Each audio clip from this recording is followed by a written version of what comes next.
Welcome, welcome, mortals. It is I, the Grim Roller, back once again with my good friends Bard, Coffee, and Tips to play D&D, where we continue our campaign of Strahd.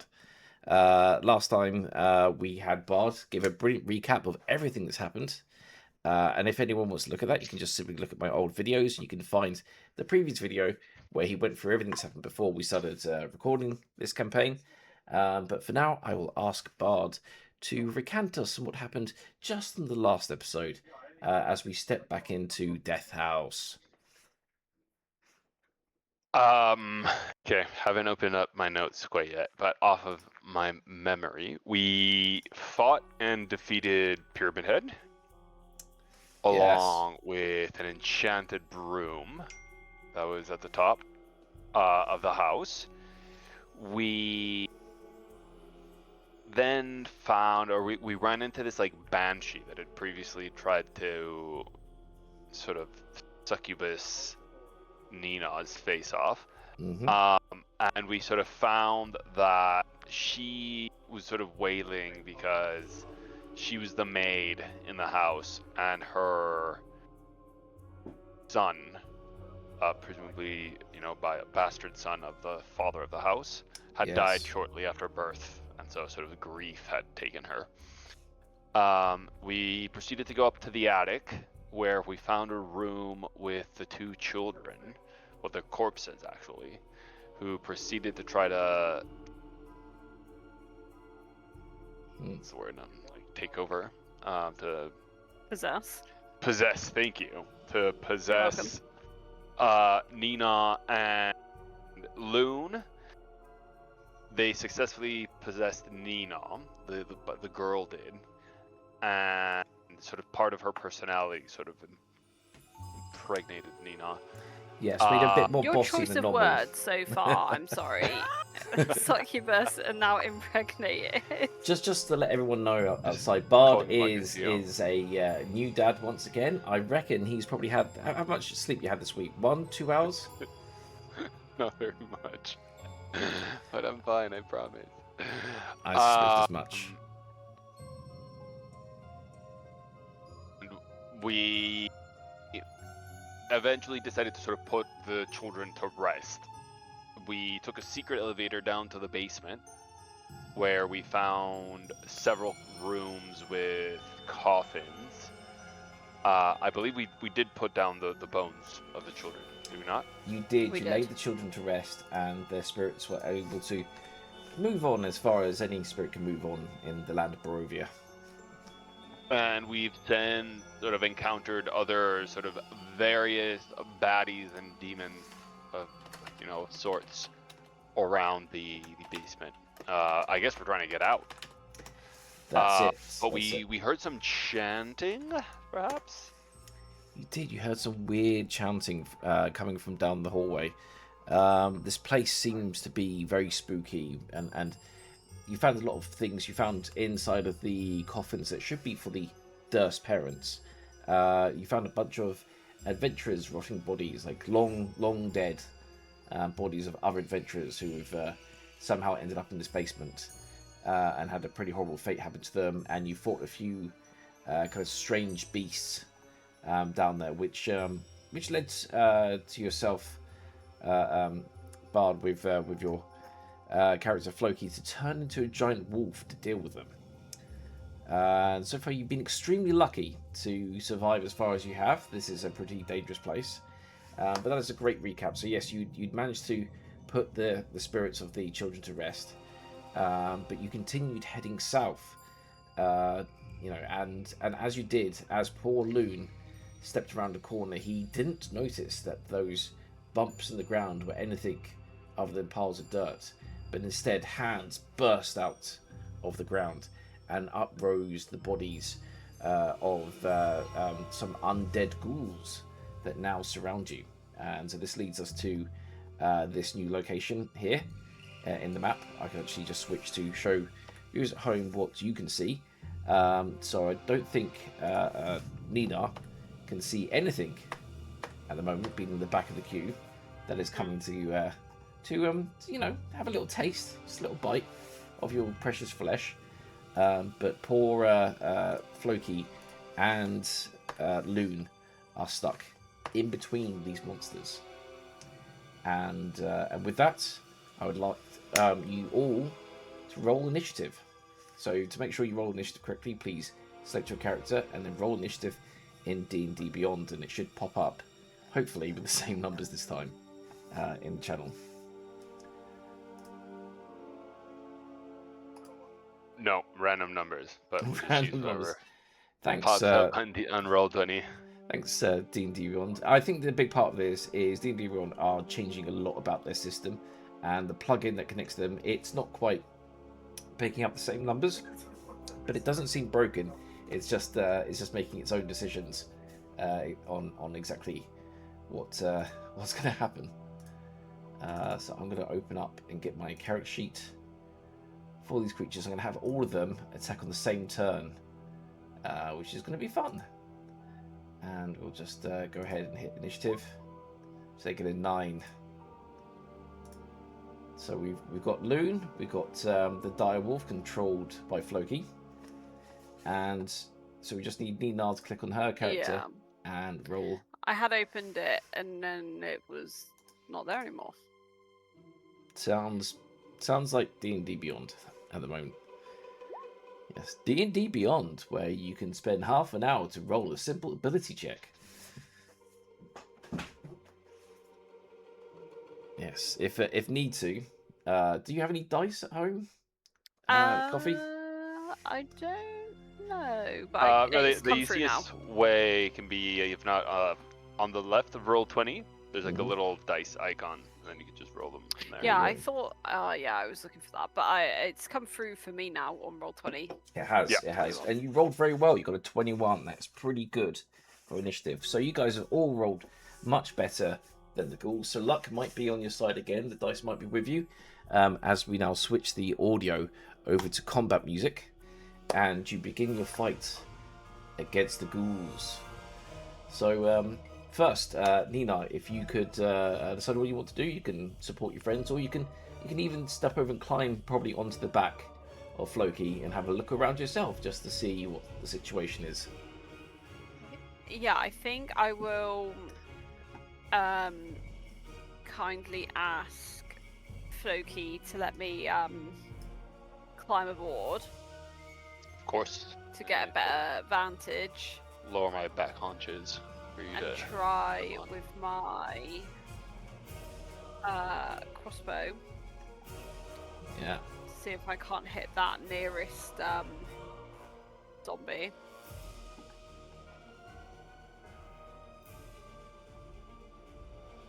Waiting for the roll. It's weird because it's come up on my screen on D&D Beyond before it does on Roll20, so somehow it's connected. It's definitely there's still sending the signal through, but from my understanding of coding, it's like it's usually there'd be some sort of check to make sure the numbers are aligned and that check isn't happening. So it's making up things as it goes along. But yeah, I'm just going to manually move Nina to be in a position where she can see an enemy, because right now on my screen she can't see anything. So I'm just going to rotate around, and there we go. So you have an enemy that you can see directly to the south of you. Or with you would have to do it with a disadvantage because they got a bit of cover. There's one to the right, so assume you want to just shoot straight over. Yes. So we've got Nina on the back, and you fire down, and so with a 13, you strike it straight in the heart as the arrow digs deep into the body. Please roll the damage.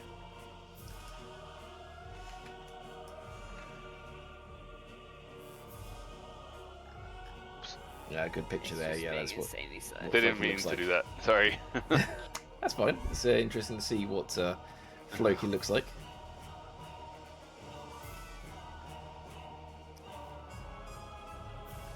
Okay, Nina, did you? Is it popped up damage? Yeah, it's rolled on my end. It's so weird because it shows up on my D&D Beyond. It is actually now the same number. Like both of my rolls has been the same number. Great, so yours is working. Well. Maybe Bard needs to update his plugin or something. I don't know if it's ultimately updating or not. But either way, You shoot them with an arrow. The creature is not yet bloodied, but it snarls at you as it looks down at the arrow in its heart, and it goes, "How dare you!" There seems to be some kind of intelligence to this creature, but it seems to also be somewhat of just a bloodthirsty monster as well.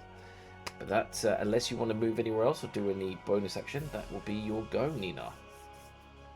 That will be me for now. Thank you. Great. All right. So we're now over to the direwolf Loki. Yep.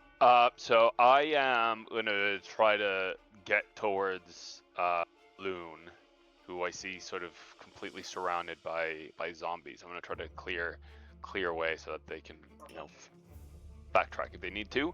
Yeah. So I will be attacking this one to my east. So I'm gonna roll a d20 to hit, which is +6. Ooh, an 11. 11. That fails to hit, unfortunately, as the creature. Oh wait, no, but it's with advantage. So that pack tactics. Aha! Very clever. This is the advantage of having Nina on your shoulder here to point your way. No, it was actually I guess double advantage because Loon's also on the other end, but that one misses too. Nina is sort of burly muscles. Her elbows are digging into my back. I don't and quite manage to. It's quite a tight tunnel as well, so it's going to limit your speed. In fact, I'm going to say that while it doesn't affect your attacks, it will affect your movement. If you're trying to crawl through these tunnels, you will have only half your speed. But you swipe twice at this creature, and it just bats your paws away as it continues to snarl at you. Anything else you wish to do? 9. Okay, we then move over to Loon, who is trapped in a dangerous place between two ghouls. Yes, Loon is going to smack the one to the west with a mace, hopefully. Okay.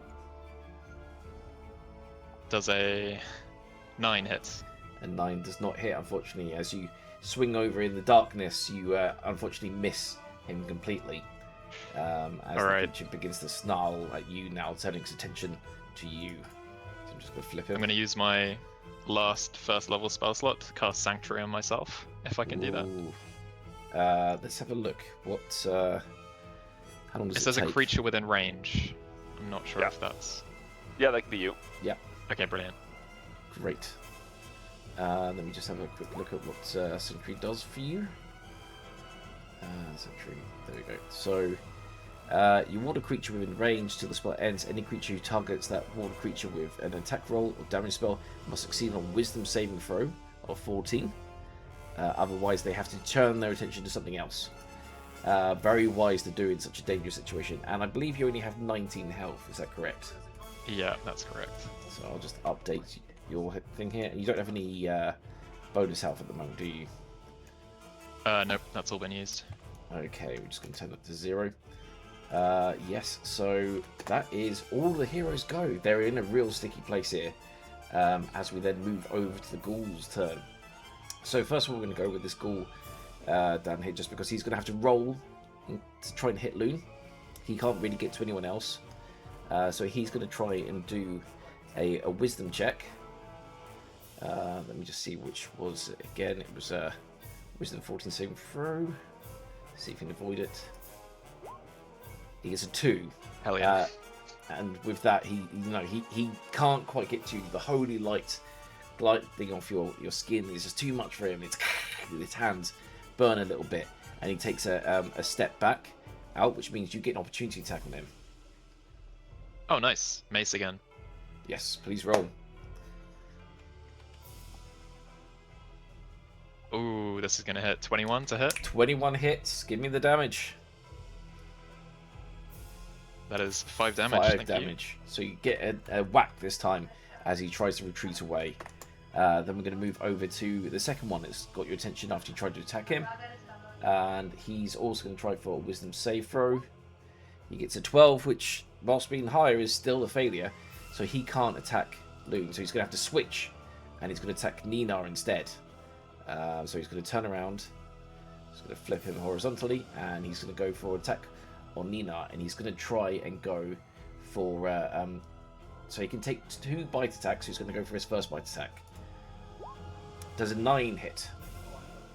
No. Thank Because I've got you. that cloak thing, I think. From Yes. Right. Very, very good prize to have gotten from the children for giving them the toys. So he tries again, but this one is a 23. And is that... It's not a nat 20. It's a nat 19. Pretty close. Either way, the damage is coming in. And it's 5 piercing plus 2 necrotic, so it's going to be 7 damage straight to this poor old lady.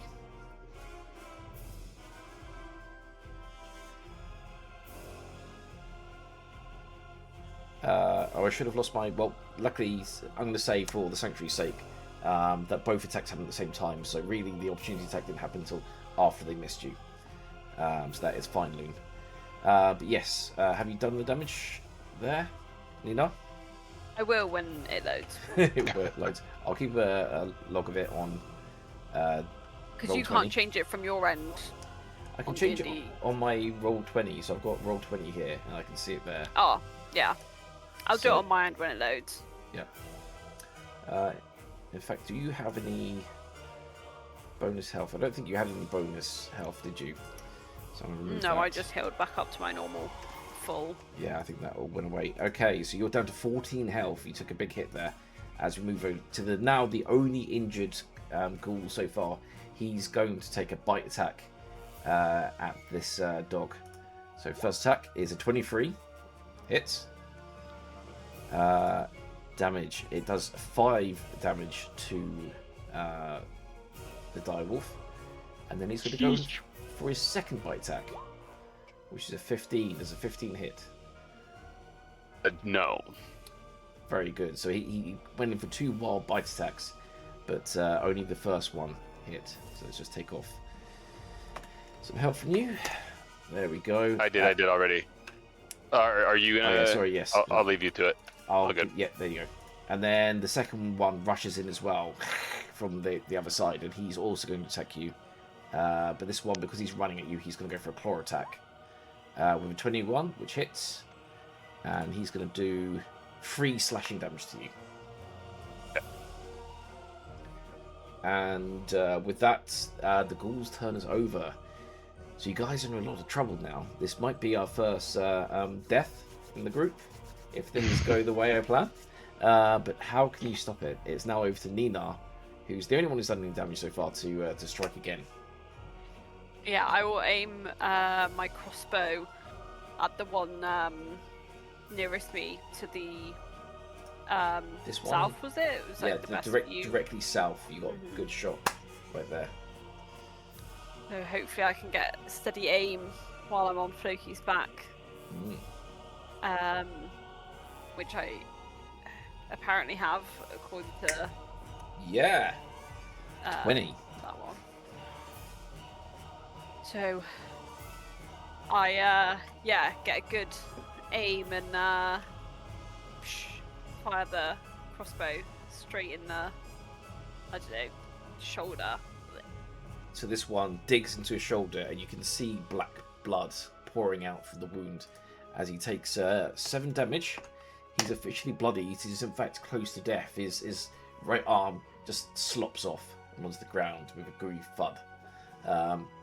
So he's in a bad way. Is there anything else that Nina does before she ends her go? I believe.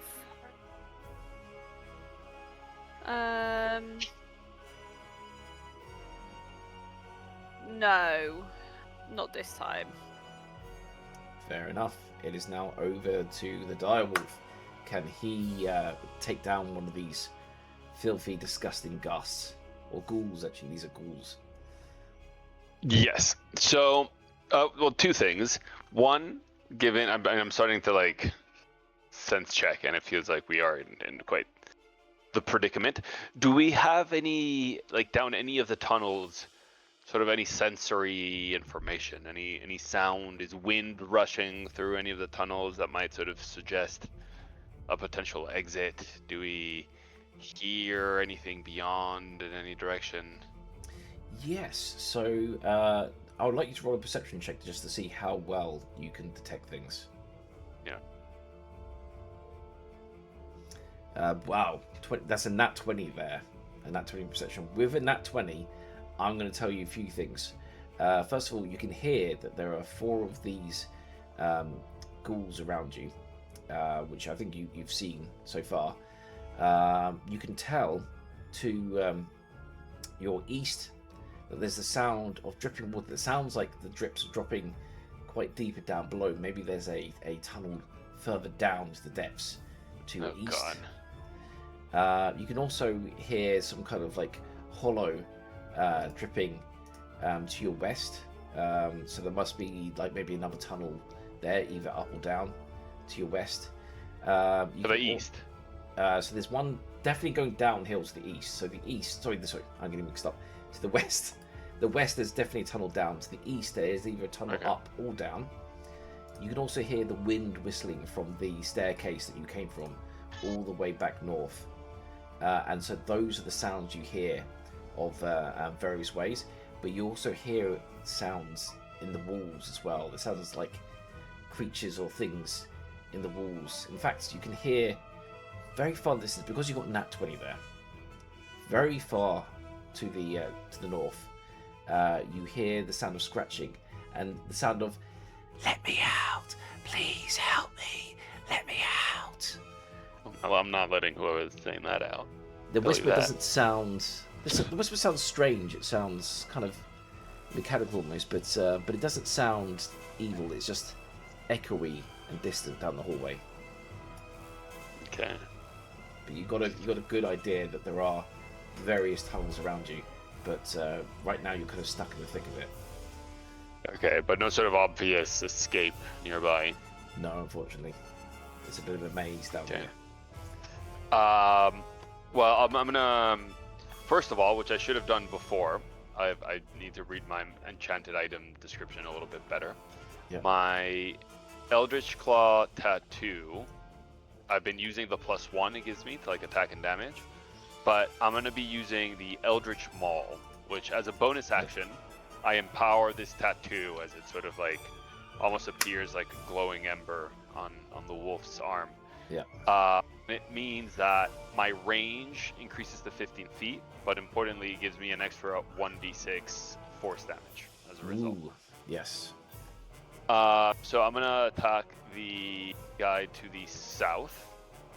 I won't have advantage, but I'm hoping like we'll take him down, get a little action economy on our side. Yes. Taking out the weaklings is always a good venture. So it's a 10 plus 6, a 16 to hit. I was going to say 10 doesn't hit, but a 16 does. So you do hit him. Please give me your damage. And the damage will be a 1d10 plus 4, which is 12, plus another 4, 16. So you've done more than double the health damage he has left. Tell me how you absolutely pulverize this ghoul. I try to sort of make space, so I just sort of ounce on it, and as my bite sort of goes down on its neck, I use my paws to just sort of scratch him to oblivion, sort of just open up a gaping hole on his chest. This creature, which yells at you as you're doing it, and it goes, "My immortality," is carved into ribbons that then sploosh onto the ground and quickly as dry I'm up. sort of doing this, like my eyes are right growing in his face. Is whatever remains of his face reminiscent to any of the portraits we've seen in the house? Not any of the portraits you've seen. What you detect a little bit is that he still seems to have just over his shoulders a bit of rotten tunic. Looks like someone might wear like a cowl or something, or a robe that they're wearing, and that's all that's left is that bit of material. That otherwise body and clothing is rotted away mostly. That'll be it. Fantastic. Okay, we're now over to Loon's turn. Loon, you are in trouble. You're still surrounded by enemies, though one of them is potentially gone. What are you going to use to protect yourself? You only have one enemy near you. If you do wish to try and run away, You know. Yeah, I don't wish to run away because I don't have my sanctuary anymore, so I'm gonna just whack him with the mace again. Do it. Oh, try and whack him. And I'm going to say because he's facing away from you, you have advantage to hit from the back. I don't think I even need it. No, you don't. With a 19 to hit, but you might as well roll again because you might get in that 20. Oh, that's true. That's a good point. I didn't. No, but both is of them 4 would damage. have hit. So he goes, "Oi!" as you smack him in the back of the head, and he turns back to face you. And could I Yeah. cast Healing Word to Fluggy? Do you still have any spell slots left? I do. I have a level 2. Just one more. Okay. Yes. Cast your last spell, Healing Word. You should do it on Nina. I think she's a little worse for wear. I actually do it on Nina retroactively. It I like bounces go back. the sound I bounces off the matrix walls, my way out of it. the Nice. matrix away from the heel. So it bounces off the wall and strikes Nina in the back and gives her some healing. How much healing does it do? 14. 14. Well, she's back to full then. So she's back to 21 health. Okay. And Theo, I just realized I'll just add it as temp HP. Yeah. Upon transforming to the dire wolf, I should have gotten a good chunk of temporary HP. Thank you for checking out. The temp HP took a little bit of time for it to solidify Yeah. in your body, which is why it's a bit late. Because you're gonna need it. As we now move over to the ghoul's turn. So at this point, that ghoul that ran away because it didn't like the healing light, he is now come back to strike you again, and because Loon, you're now facing away, having done the strike, he's going to have an advantage on his first bite attack on you.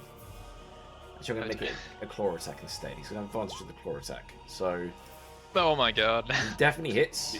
He doesn't need Yeah. it. Doesn't need it. He does 5 damage to your back as he just scratches you. Ouch. Okay. Let's take 5 away. Should we be managing our own health, or are you doing that for us? I'm managing on Roll20. Just make sure that you're doing it on your Okay. sheet, just in case I miss it. Because I'm trying to make sure that I if I'm going to kill you, I'm going to make it as dramatic as possible. I don't just want to accidentally kill you. This is going to be like epic death. Did you say dramatic or traumatic? both? Oh my god, okay. Yes. So that is the first one. This guy that you bonked on the head, he's turned back to face you, and he's going to go for a 2 bite attack. So the first bite attack is a hit, doing 6 damage. Okay. And then he does another bite attack, which misses, because you have better than 10. Oh my god, I thought that was the damage. No, not this time. So that one only does 6 damage to you, but that is still, you are bloodied. You are not in a good state here. That hurts. You might want to save that healing word for yourself. I've got a trick up my sleeve, don't worry. Ooh, trick. Excellent. Maybe a potion-based trick? I guess we'll find out. And then this last guy who's now caught up, he's going to go for 2 bite attacks against the dog. So the first one misses. Dare you. And the second one hits. Doing 10 necrotic damage to you. Oof. Goodness, well there goes my temp HP. Yeah, so that is... so you only had 9 of it, so that goes and -1.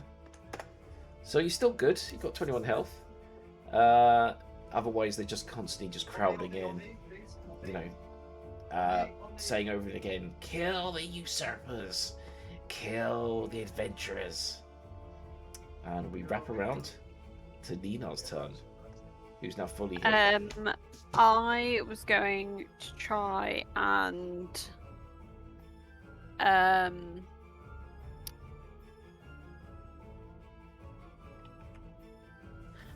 heal Loon, but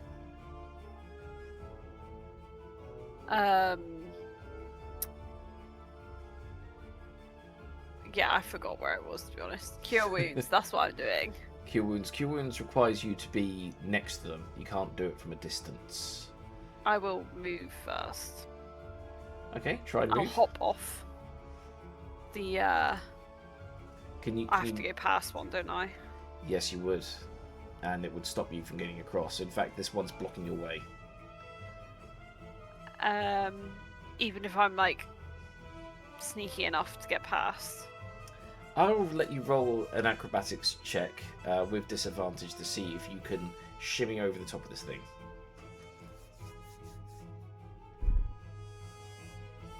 If you do hand know where to look for acrobatics check. Oh no. So on the main D&D page. No, yeah. I just saw the roll. Okay. So have you done both rolls? Yeah, it's just I Just click taking them time to look straight up. away, one after the other, and they just take forever. So the first one would have done it for you, but unfortunately the second one means that you fail. You only managed to get behind him, but then he just stops you with a hand that kind of grabs you and pulls you down to the ground before you can get past. But you're now looking at this guy. But you can still do a healing to Floki. You're still close enough for that, or you can go for an attack. Yeah, I'm gonna react to being grabbed by trying to. I can still do double stab, can I? You can. You put the crossbow on your back and then just give him the 1-2 with your knives. Yeah. That will be my attempt. Having been grabbed. The first one is definitely not going to hit. No. In fact, I'd go so far as to say that a nat 1, I probably just chucked my dagger across the room. Yes. Though it doesn't come up as a nat 1 on my screen. It looks like you got a 7 and an 18. So Yeah, it's I'm +6. I'm going to trust Oh, those. that was on the damage, though. So you don't, like, nat 1 on damage. No, that's not on I damage. see. There were 2 throws. The first one is a dagger throw. So in fact, when you tried to fling at him and the dagger left your hand, it's going to fly along the room and it's going to hit Floki. So if you could roll a damage, sorry, Loon hits Loon. Can you roll both damages, please? One of them will hit Loon and one of them will hit Excuse me? the creature. Yes. Traumatic. It was traumatic, not dramatic. Yeah, it really was. Let's see both damages, please. Yeah, 4 for the first one. Okay, so we're 2 going to take. for the second one. Oh no, so that's just the pure dice roll. Yeah, and it's then come up now. +4. So what I'm going to say is, to be nice here, the 8 damage goes to the creature and only 6 damage goes to Loon. So Loon is at 2 health. Thank you. That would have killed me. Yep, it would have done. I feel that it would otherwise be unfair considering I made this nut one, so... Oh my deadly. god, if I got killed, team killed. But you're in a tight space. So that's Nina's go. Yeah. We're now over to Floki. I'm gonna, like I see Loon sort of on their last legs. See, there's still 3 of these ghouls alive, and I'm gonna make this last ditch effort to try and channel the spirits that we sort of laid to rest this place.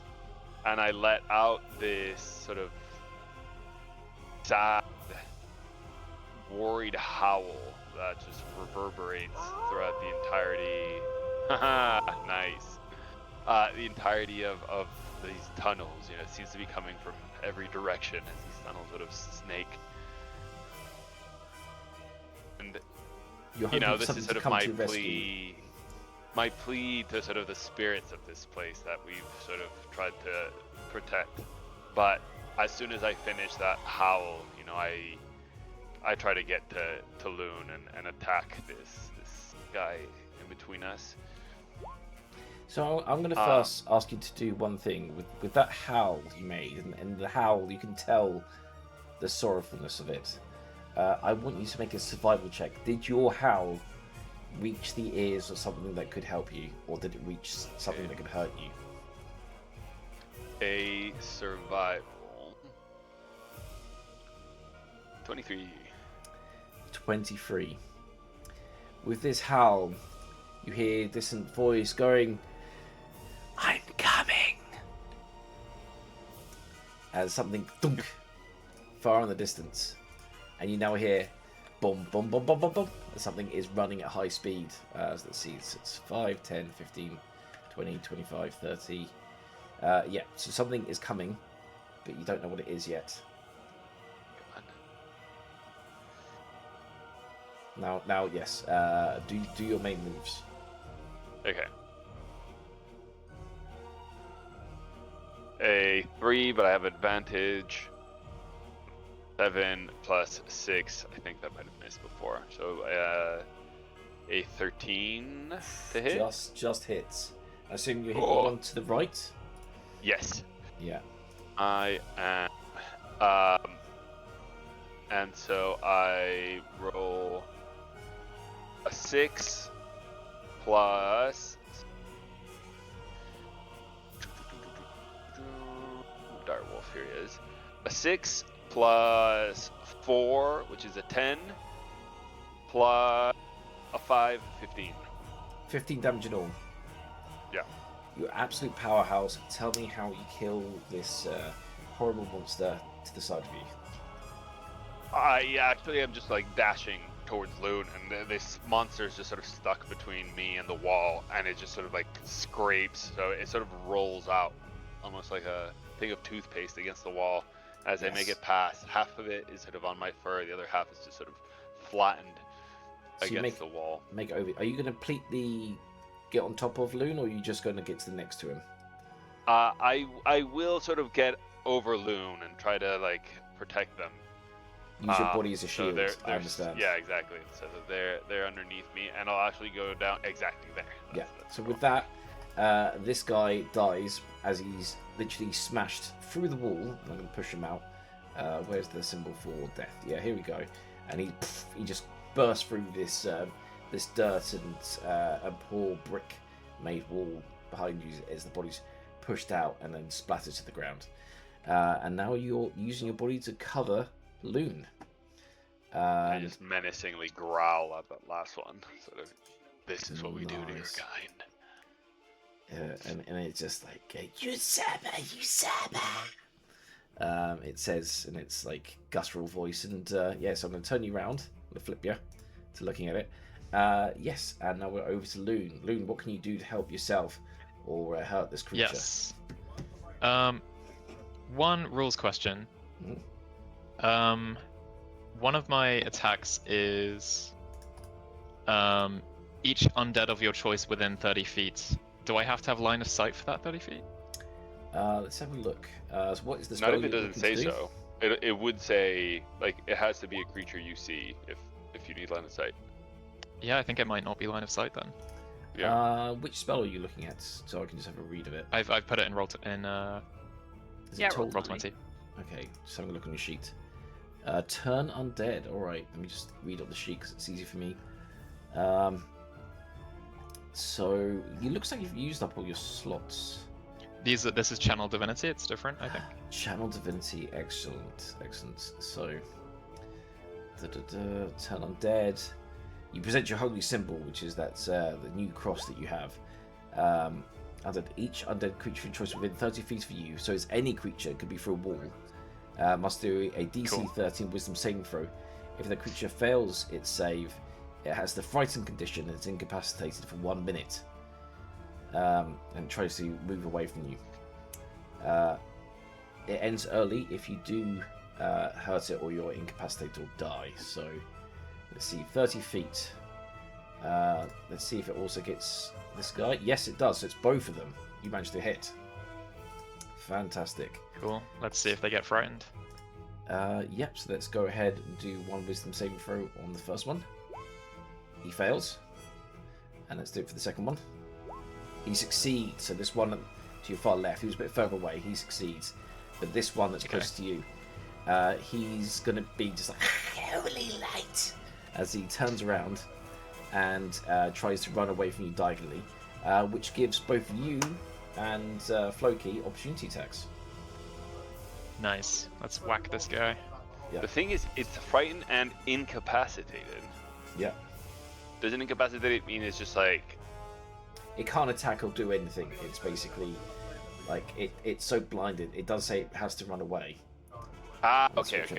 Understood. So it does say the runaway bit, but it's basically like it can't run away and then heal itself. It's just like it's too freaked out by the holy light. Okay. So Beautiful. please attack. Floki hits with a 19. Yeah. And Loon also hits. Give me your damage. So 8 plus 4, 12 damage. 12 plus the 17 damage from Loon. I will say that Loon gets the opportunity of the final kill here. As the Floki, you first of all grab its shoulders with its claws as it tries to run away. It slams to the ground. Loon leans over with his mace. How do you kill this thing? I mean, I just want to cave its head in. Just keep bashing until its eyeballs come out. Just keep going. Just like you're screaming as you're covered in scratches and gore as you just utterly pulverize this thing as it keeps getting hit and it goes like, "Why I was immortal," and it finally Not anymore. smashed into the dirt. Its head gone. Well done. So that is Loon's go done. Very well done. Managed to kill that one, but we're now over to the final goal, which goal, which still is on the attack, and it's going to attack Nina from behind. So it's going to have advantage on its claw attack. So we're going to go for 1 and 2. So it's I believe 16 hits. Yeah. Yes, it does. And that is going to be 5 slashing damage to Nina's back. So I'll just do that on Roll20. It kind of slashes at your back. But yeah, that's all that creature can do. So guys, finish them off before Loon gets more hurt. It's back to me, isn't it? Yeah. Am I in range of Loon yet? You can be, but if you step away, it will have an opportunity attack to hit you. Okay, in that case, I will turn around. I only have my 1 dagger at the moment, so I will try and stab with that for starters. Excellent. Which you'd hope which should be easy if I'm like directly next to it, but you never know.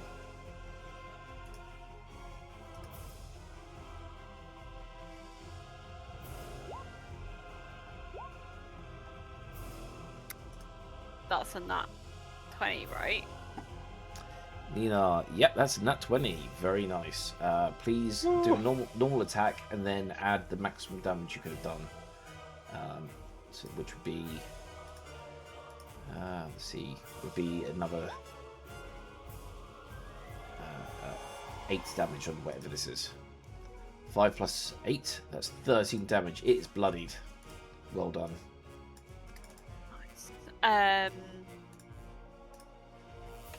Can I also unarm strike? Very good idea. Yep, you can totally punch it with your strong upper body strength. Yes, I've got those gauntlets. Yeah. So just give him like a swift Try and, punch to the gut. wear them in a little bit.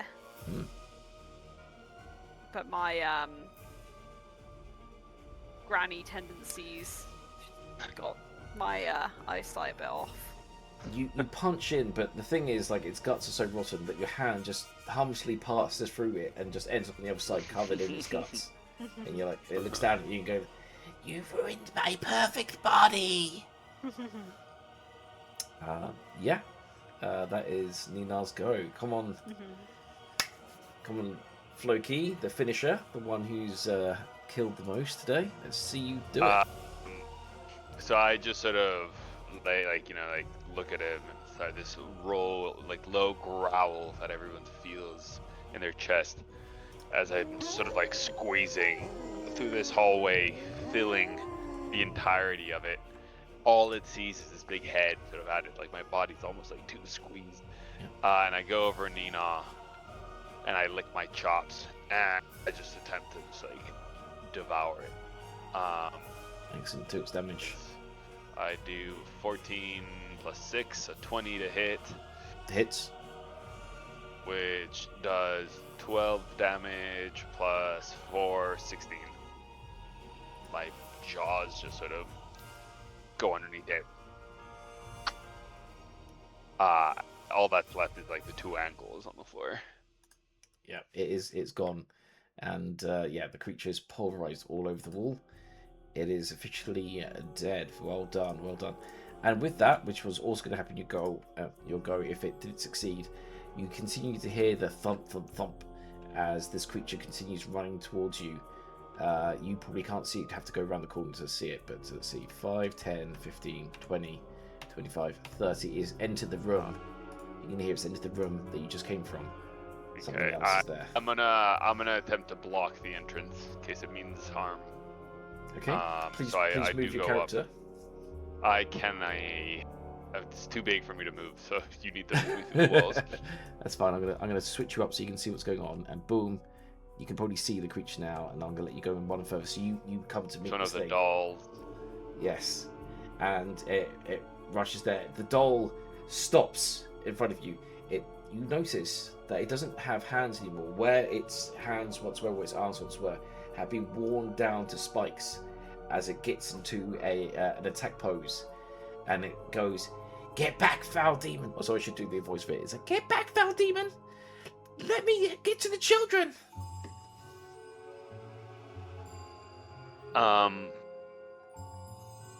I slowly turn towards the others and I say, "Let it pass."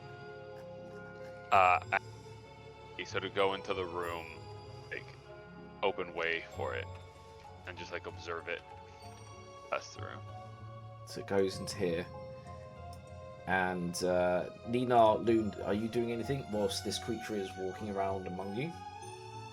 I will keep a very close eye on it and be ready with my crossbow if it looks like it might attack anyone.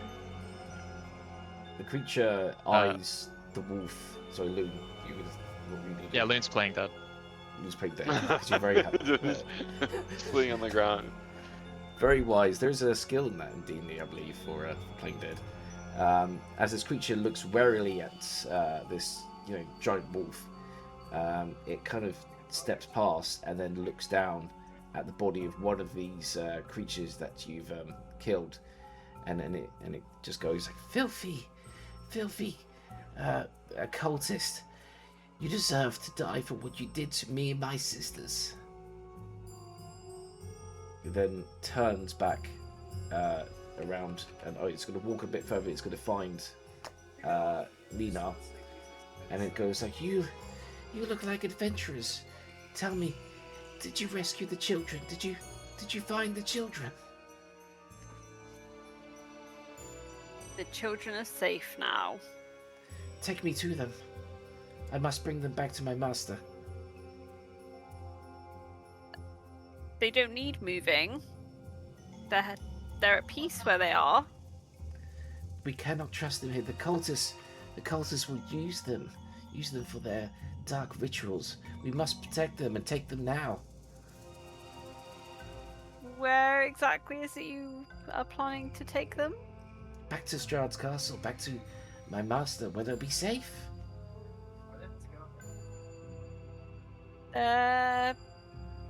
Inaccessible now. There was a cave in. It looks at its arms and goes, "I am used to carving my way through. I've been trapped for so long in that damn cell that I've worn my hands to pieces, but I can help. I must save the children. I must go to them now. Point me the way." They are that way, and I'll point. I believe it was the west where there was the downward place. Yeah.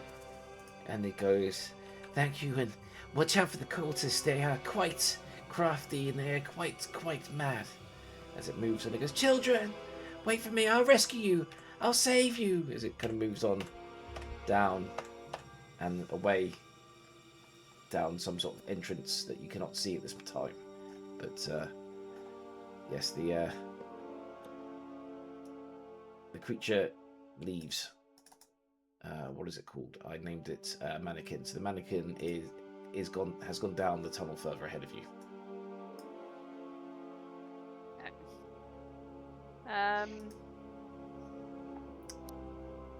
So whilst we are here, having a little bit of time to digest everything that's happened, why don't you guys add your XP for the fight?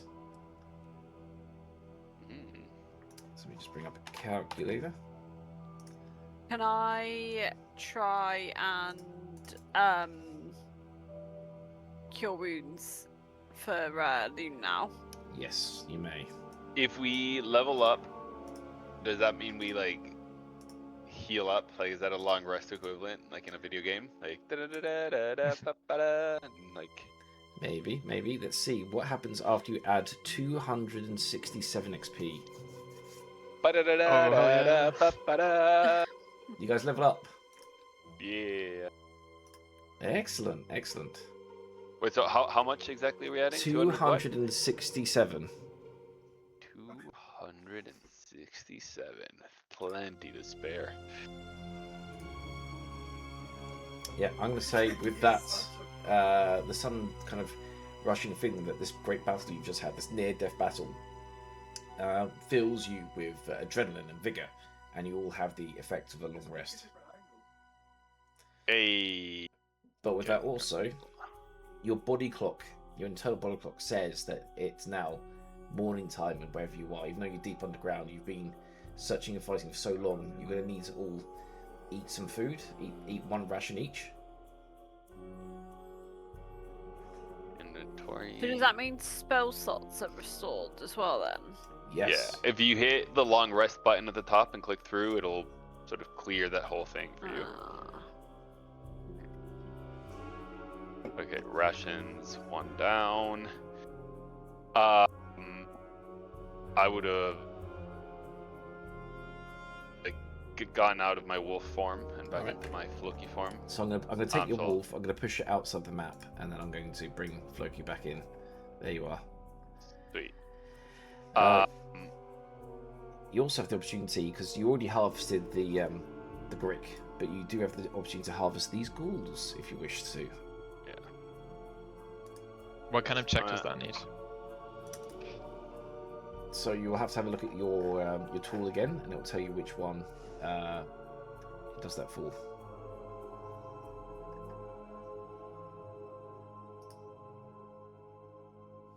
Go ahead and level up as well. Okay. Yeah, you haven't done it yet. So take your time. I know what feat I wanted to get. And in fact, I'm going to say that because people might realise something after the fact, if you do wish to change anything after your level up that you realise you missed, just contact me after the game and we can chat about it. So don't worry if you don't have time to look through every option for your level up.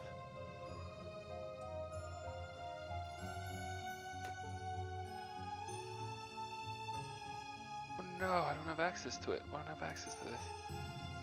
Which one don't you have access to? Because I need another feat first. Ah. Oh no. But when you hit level... Oh yeah, you've hit level 4, so you've got True. feet. No, but I need this other one first. You have to wait until It's you an hit level origin feat. I would have needed a specific origin. That's what it is. You can't change that. 8. Not at this stage, unfortunately.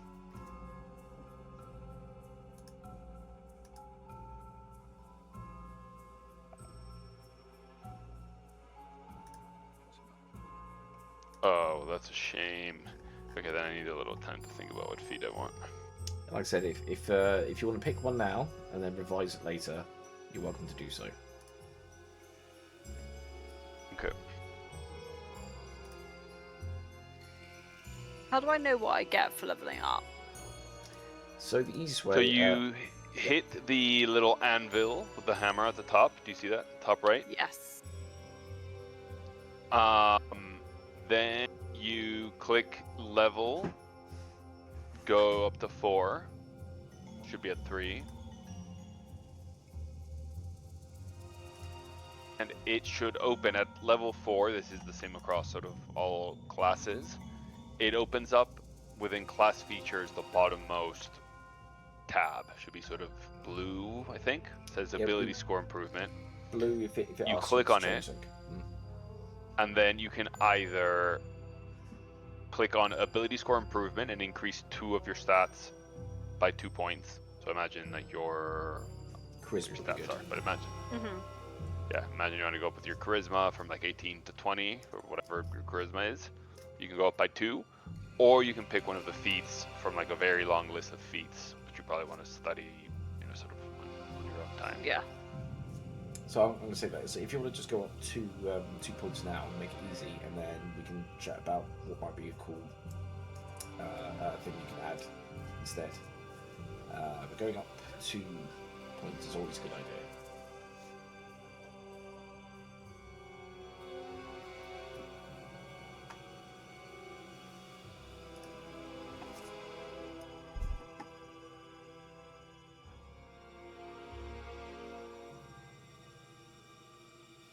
So looking at it, because these things are undead, a religion check with the harvester tool is the best one to use to get that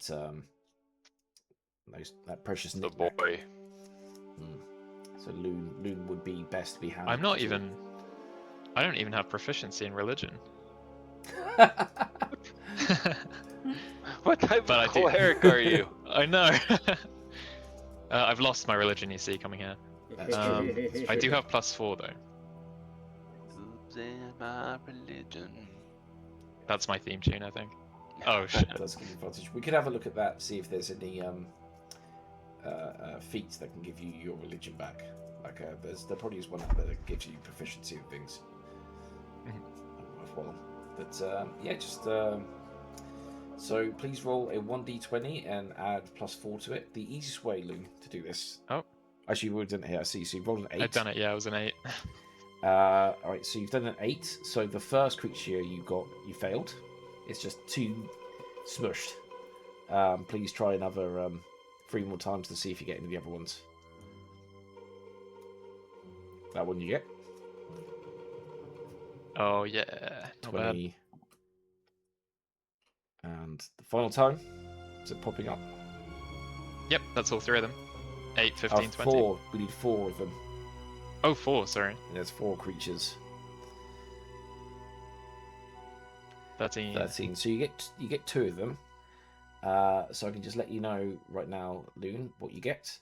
You get here's Ghoul.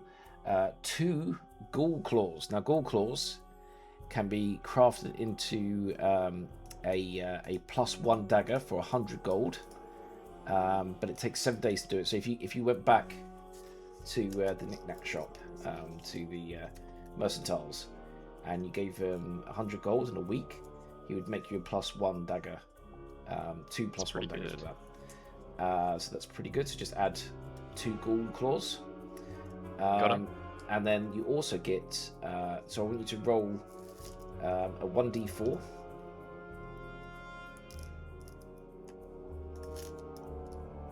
So with a 1, That's a 1. it also comes with +1, so you get 2 vials.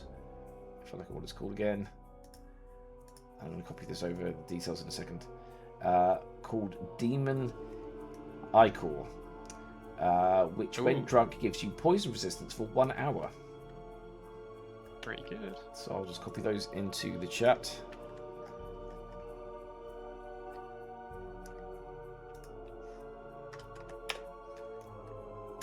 I pull Ninor's dagger out of my chest, by the way, and hand it back. Thank you. I'll You're welcome. wipe it on your clothes and then put it back in its sheath. Nice.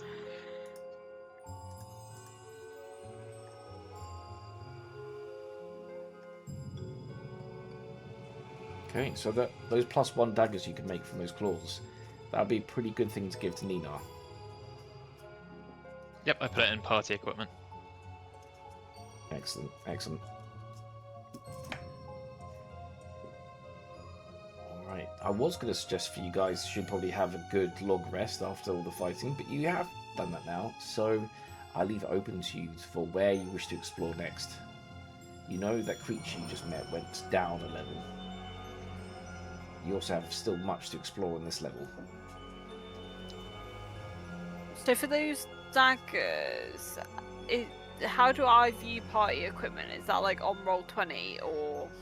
So it's on D&D Beyond. When you go to your inventory, you'll see I think this is my inventory and party inventory. Right. And that's where everything you guys have collected to share basically is popped up.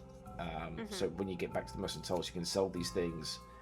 I'm going to remove the bones of Rose and Thor because you've done that now.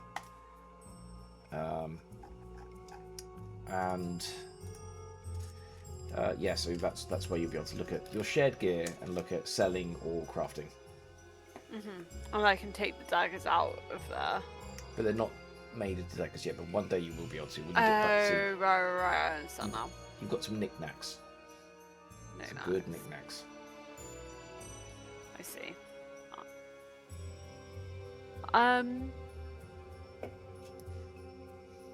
I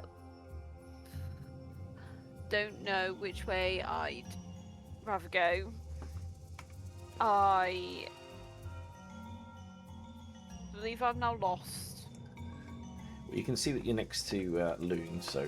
No, in character. So I guess that the thing you found is that you guys know that the Durst, the mum and dad of this household, they're pretty nasty people. They were head of some sort of cult based on the book you read.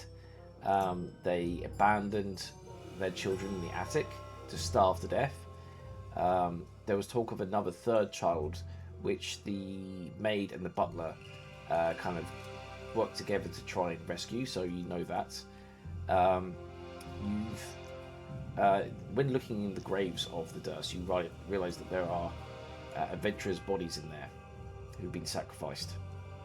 And you've also met a mannequin that is doing everything it can to save the Durst children. It's been ordered to save them by Strahd.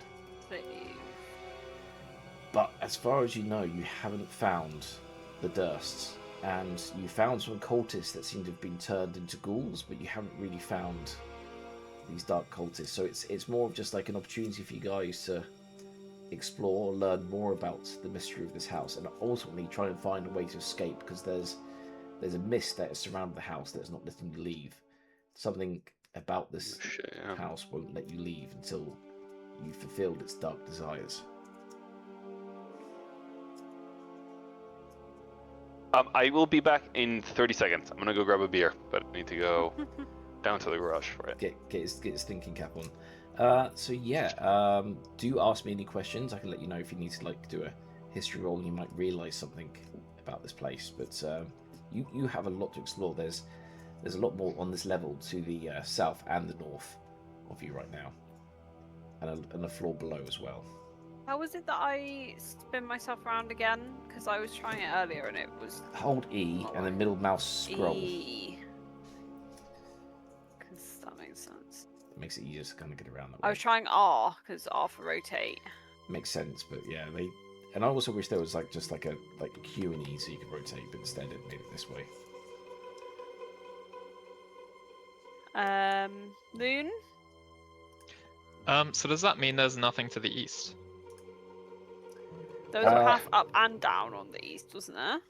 Yeah, so you said some things, so you know that there might be some paths, but you'd have to go in there and explore. Okay. And the creature came from the south, and we sent it to the west. Is that right? So it came from the north. So you had a. It came from the north. Okay. It came from the north somewhere.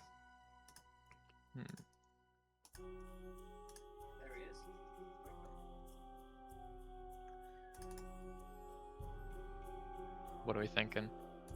Were there any other paths that we went past on our way south to where we are now? Yes, there were definitely more paths to your north. If you should be able to see on your map, there's like discovered areas, and you could see there are more corridors to your north.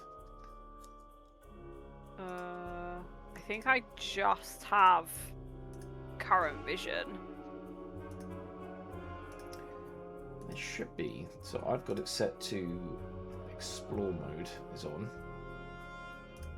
Maybe it's just not updating for you, but yeah. Do you not see like a dark orange kind of thing of like rooms you've seen? No, I literally just see current vision. Anyone else? Does anyone else see explored vision? I see some of what we've seen in the past, but not all. But that might be because my token has been sort of moved in and out because of like the wild shapes. So No, I have the same. On the far left of screen, there should be an option called lighting. So not lighting, dynamic lighting.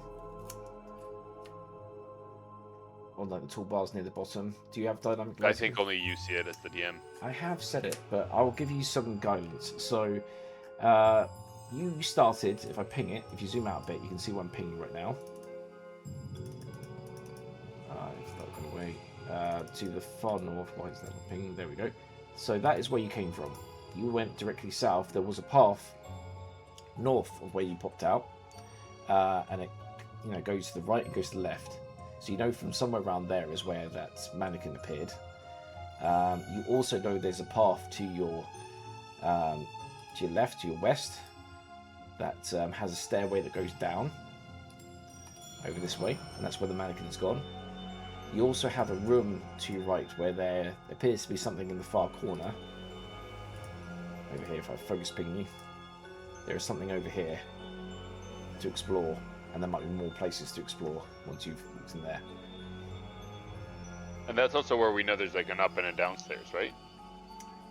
Potentially. You could definitely hear the dripping sound, but you can't see anything yet. You'd have to look. I think it would be good for us to know how to get out of here if we needed to, lest we like need to like make a run for it. Well, we just go back the way we came now. The DM feels murdery. I guess we could, go up the elevator and down Alcoa. Just because I'm a Grim Reaper doesn't mean I'm your death. That'd be crazy. I follow Nina. See, she's walking with a purpose. Yeah, I'm just wandering off. Your grandma.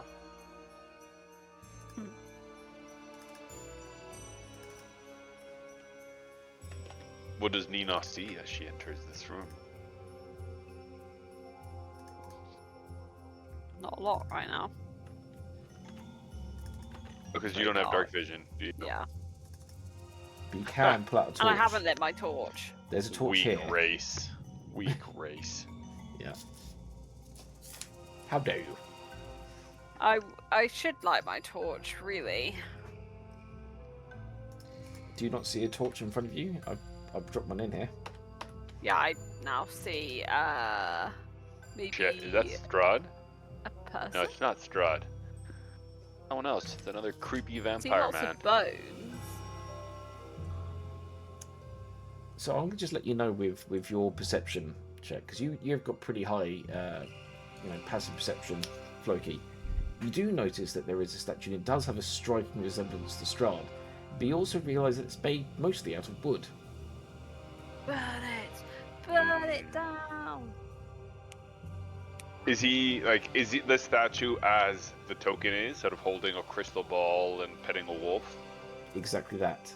And it has a little sign in front of it saying, "Push me." With a button.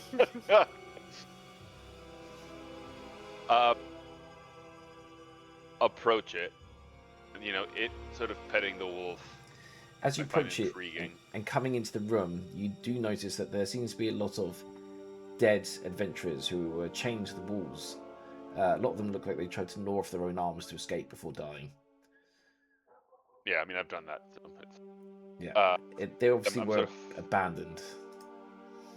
Yeah, I'm transfixed by this statue, and so I approach it carefully, but I get right sort of up onto it, and I try to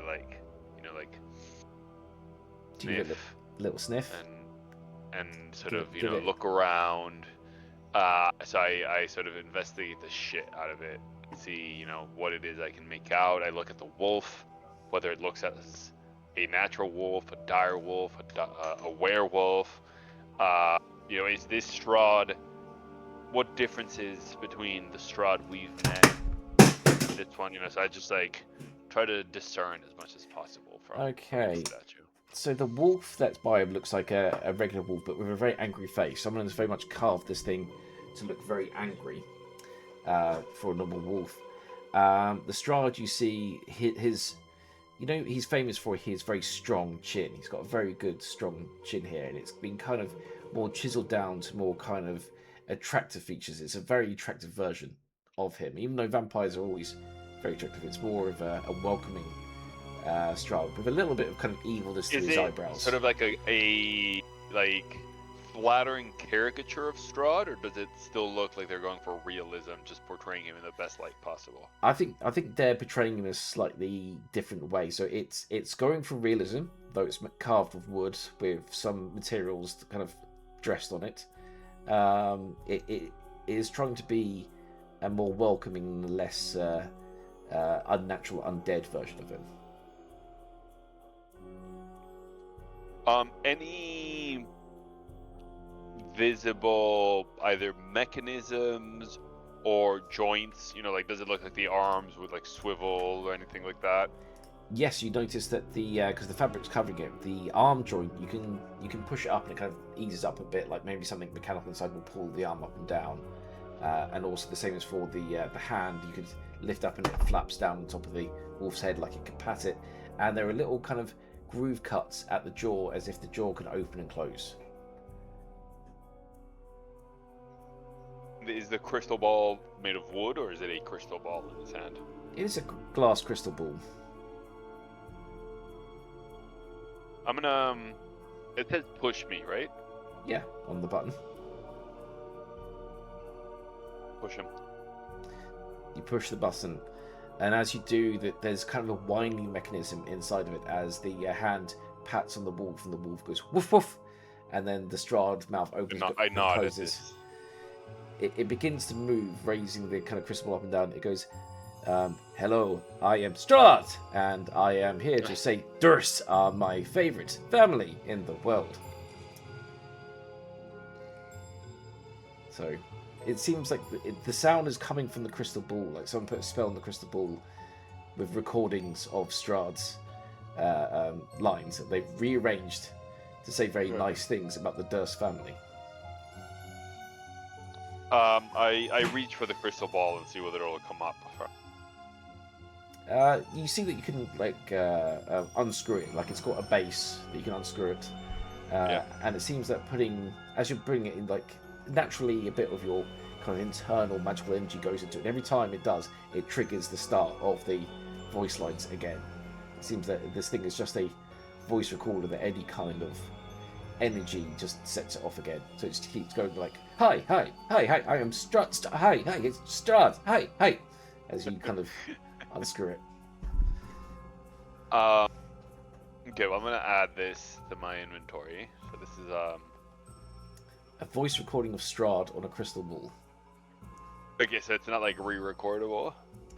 You have to find out. You have to find someone that could do such magics. Voice recording of Strahd, crystal ball. Okay.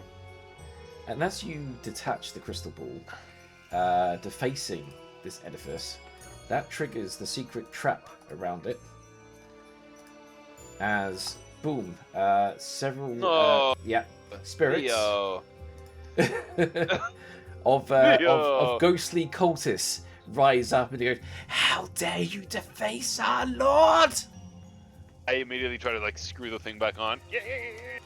And as you screw it back on, and it kind of connects. Imagine a boo as the like statue sort of melting, and the cave of wonders gets filled up with lava.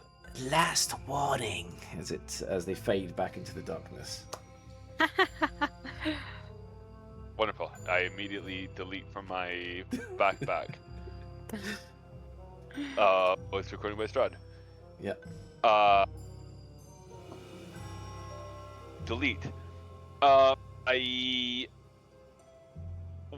sort of step away and then for the first time sort of look at the surroundings of this room and try to do a sort of general sort of perception check for what I might discern here. Yes. So roll a perception check, please. 25. Excellent. So from I that, perceive the shit out of this room. So yes, as you mentioned before, you can tell that all these bodies were adventurers that were left here to starve to death. They were maybe kept for some sort of dark ritual that was never fulfilled, and they're abandoned. But you remember that you heard dripping sound coming from this wall over here, and as you kind of look, you can see faint traces of light outlining what might be a door. I didn't want to metagame, but the lighting very clearly sort of telegraphs that there's something there. Here, like, I'll show you what I see. I don't see anything like that on mine. It's very weird. Here, let me show you general. So I mean, this is what I see. You putting that in Discord, are you? Yes, Yeah. that's because I dragged your character out of the room, so you got to see outside. Okay. But yeah, but that's fine. Was, you did roll beforehand, so you already detected that there was something there. Okay. So this Makes is sense, that's why I see it. so you now know there's a secret door, but how do you get into the secret door? I mean, I approach the wall and first of all, like, sort of see whether there's like a groove. Try to maybe push. Yeah, give me a strength check to see if you can push this thing.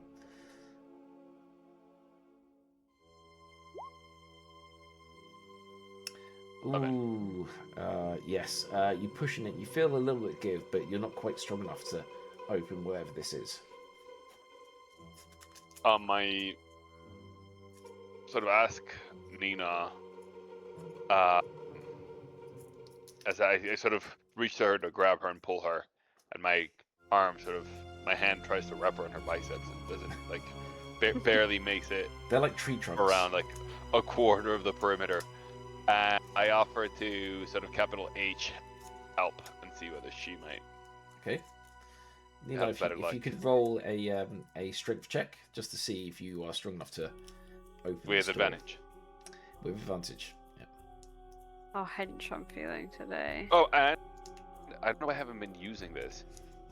I should have been, but I cast guidance, so it's a 1d4 extra. Mm.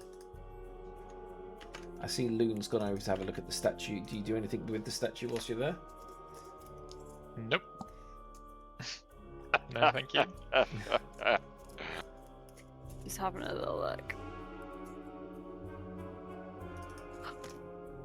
Computer.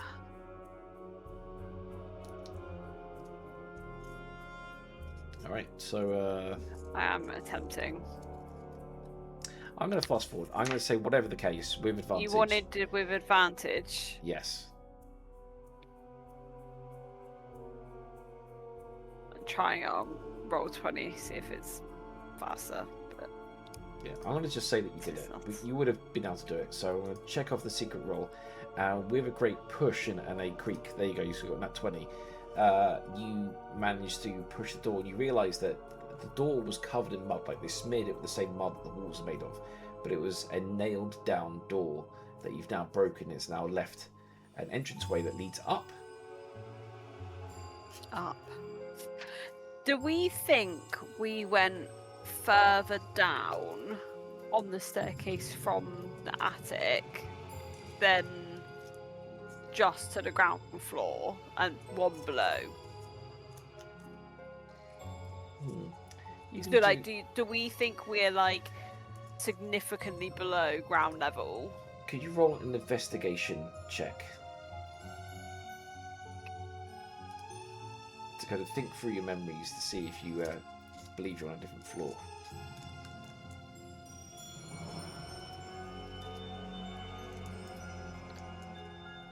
And it is a 12? No, 9. A 9 plus 2, 11. And with an 11, No. you remember. Because I guided you. I'm trying to help you. You did it, so you got plus 10, so you made it. So with that, you guesstimate thinking about it, that you're probably one floor in the basement, so you're probably one floor down from where you started at in this building. Okay. So if we go up, in theory, we're going to get to the ground floor. Yes. If it only takes us one floor up. And in fact, to speed up time, I'm going to say that you go along, and you push through the hatch, and as you kind of lean up, you realise that you are in the living room of the ground floor, and I'm going to put a marker there so that you'll know it's there. Let's change the layer of that to token. So you now know that this is a quick way to almost at the front door. Okay. That's all we to know. Yes, this is the way out. If you needed to find a quick way to escape, this is the way. But going outside, you can still look through the windows, and you still see that the mist is being extremely oppressive, and also that floor has changed since you've been there. When you were last there, it seems to be in quite good nick. The walls are now red with that rot. Can I might have already tried this, I can't remember, but can I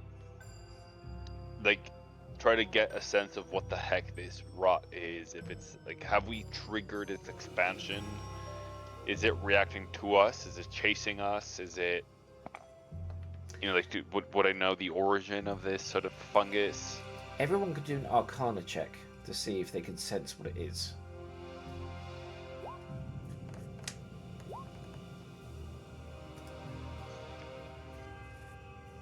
So Loon, you have the best understanding from your education, having been at the monastery and shown many ancient relics. You know of a place you went to where it had a strange temporal situation where in the middle of the day this temple would be perfectly fine, but once it reached nighttime it would be completely destroyed like it was after it was rampaged. So this red kind of mold only appears in places which have been hit by temporal time magic. Things that where if you age wood incredibly fast with time magic, it ends up growing this red fungus that looks like blood dripping from the walls. But it's places that are under the effects of time magic. Yes. And this could either be trying to speed things up or slow things down. Definitely speeding things up. If it's accelerating through time, it gets a red mold, and if it's reversing time, it gets a blue mold.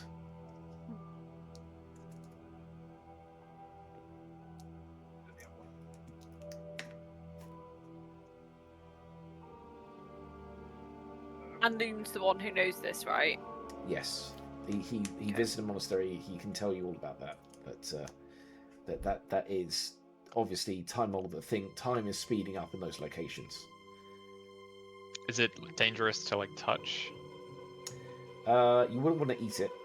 It will give you a very upset stomach, but it is non-toxic otherwise. It just tends to rot things that are affected by time.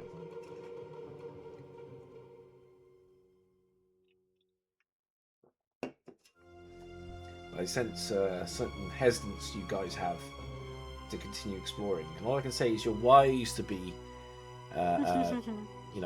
taking checks. With all these rooms, you definitely check them. This place has been built by mad cultists, and it's obvious they didn't want intruders going about. But as well as there being many dangers, there are also many opportunities. Knickknacks. We need the knickknacks. Yes. For the knickknack. And you're in a strong place. You guys are level 4 now. You're feeling better than you've ever done, except for when you drank that potion. And speaking I feel of, 33% better than I did a second ago. Speaking of, Floki, there's no other obvious exits from this room, right? There's an exit further down where Loon is looking. Oh, okay. Loon can see an exit.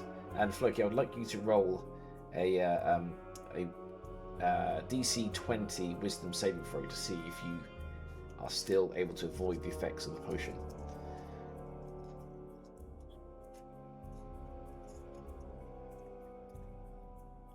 Did you say Loon? Sorry, I'm getting mixed up here. Floki. It's Floki. It's the battle potion. Yes. I'm sure you'll be fine. What about the potion? Sorry. So you are experiencing withdrawal symptoms, I guess you would say it, from the potion. Feared you were saying. So what am I giving you? Is that a con? It's a wisdom saving throw. Or wisdom? See if you can resist the temptation. Be wise. Ooh, wow. Oh, but maybe not wise enough. But can you give guidance to yourself? I think guidance is for checks rather than saves. Yes. So with that, and because you were very close to it, I'm going to say you don't get the worst things than the withdrawals, but you suddenly have this overwhelming urge to drink more of the potion. And in fact, you feel like if you don't drink the potion again in the next hour, that you'll start feeling sick. So you've got an hour to find a solution here. Okay. I know there's one more vial that I'm holding. There is not. But... It blew up in your backpack. But it's sprayed all over the inside of your backpack. Okay, well, I mean, I'm thinking, you know, because I've got my like my herbalism kit and stuff. I figure I can sort of set my backpack to boil and get a little bit of the good stuff out of there, but I want to like save it, you know, like it's like in the back of my mind as like the safety net. So I'm gonna try to power through this. Yeah, that's fine. That's fine. You power through. So I noticed that far down at the bottom there, Nina has discovered a door and opened it. Now, Nina, when you open the door, did you feel anything slimy on your hands? Did you notice that your hand seems to be almost super glued to that door? You can't really move it. What do you do? Classic, Nina. I remove my gloves. Oh, you're gonna remove your gloves. Your that give you all your strength. Your gloves of strength. Yeah. As you pull your left hand and right hand away from the door, you notice that the gloves turn inside out, and the door handle that you just had turns into a new set of hands that are now wearing the gloves. As the door begins to morph mimic. and becomes a mimic with extra strength. Oh no! Classic Nina. Classic Nina. Oh no. So I'm going to unequip your gloves, so you're going to lose all that strength. Bam! And I'm going to give that boost over to the mimic that is now standing before you. As it kind of gains extra strength power. Oh my goodness. There we go. Please roll initiative, everyone. I'm gonna move Theo, initiative first. at the risk of metagaming, Yeah. but just because in the past you've referred to the stars. On the star, like on the map, we see where the statue of Strahd was. There's 2 stars. There's like a big star and a little star.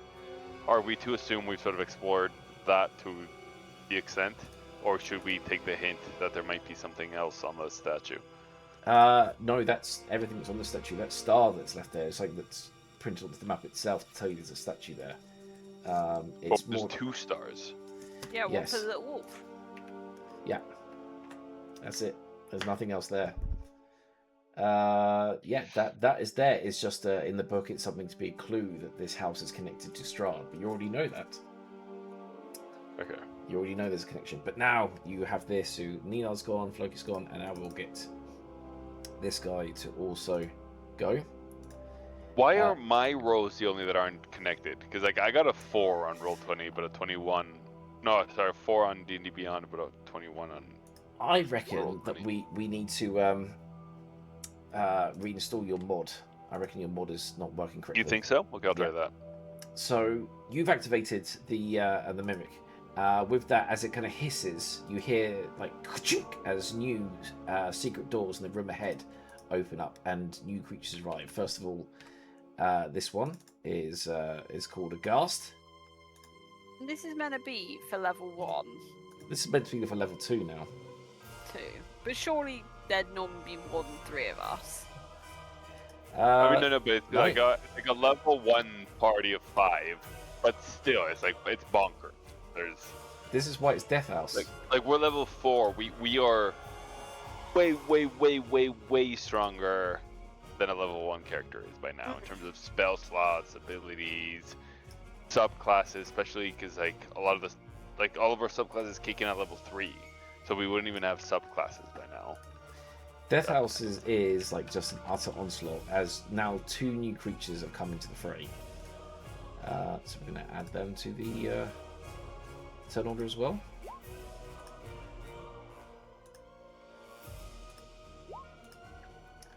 So, because I guess I don't see them, but I'll hear Nina sort of scream as the door sort of warps into like some type of beast, a door monster. Yes, with extra strength. Yeah. And then do I hear the ghasts behind or no? Yeah, I you can't can see them. hear just like the slobbering sounds and screeching and screams as things are now running towards your group.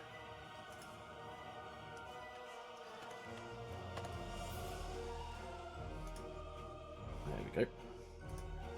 Made the mimic more powerful. Thanks, Nina. Yay, you're welcome. All right, so we got our turn orders. So Floki, you're the first one to start, and these walls that go between you, if you want to kind of like bust through them, you can try. It just requires a strength check. I can is there any sense that I would be able to bust through these walls? Like, does the map telegraph that I might be able to try to do that? So the map tells you information about how strong the walls are, but you can sense because of your keen hearing that the space behind the wall is hollow.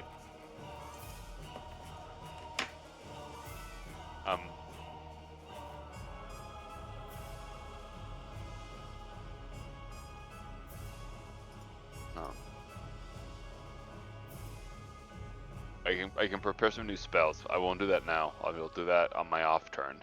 Yeah. But I'm gonna. Do I get a sense I can sort of push through the guys and like make it to the other side of them? You could try, but if you step into the hallway, you will get stopped by the mimic at the doorway. Okay, so I should try to bust through the wall. Yeah, or you can go around if you want to go a different way. No. Awesome. Okay, I'm please buzzing. roll a strength check, and because you're going a head start, do it with advantage, please. Okay.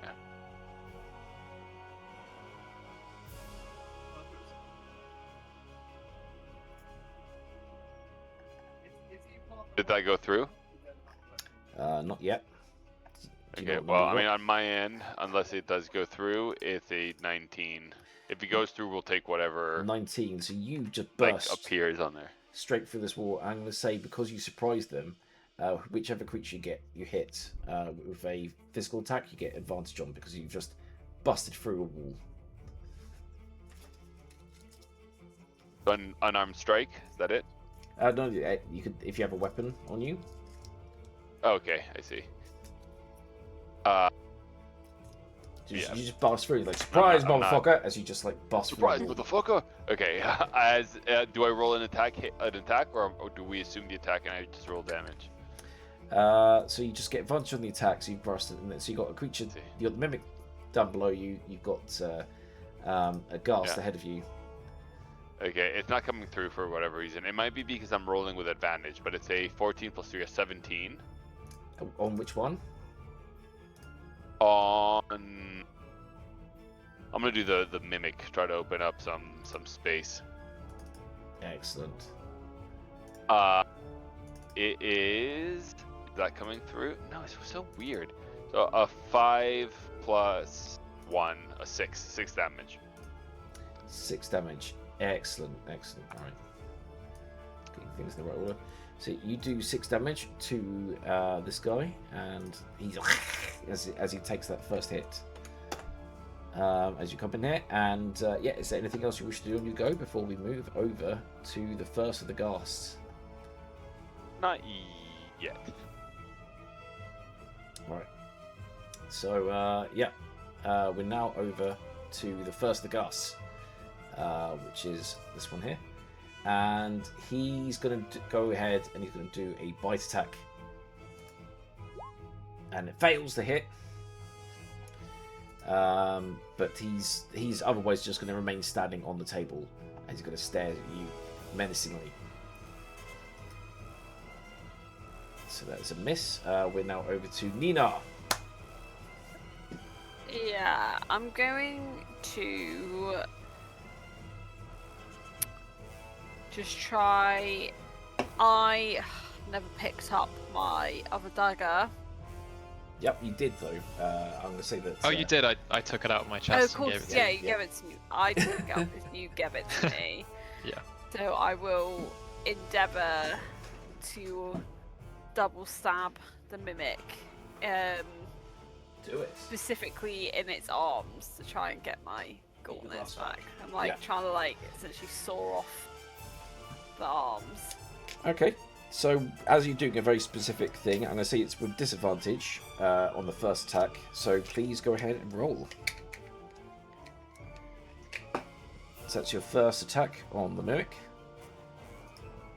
And, yeah, it hits. Please do damage.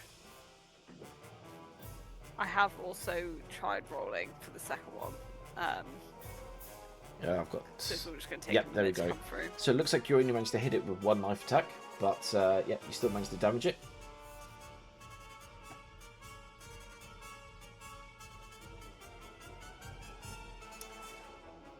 So do we have the damage? It is getting there. Okay.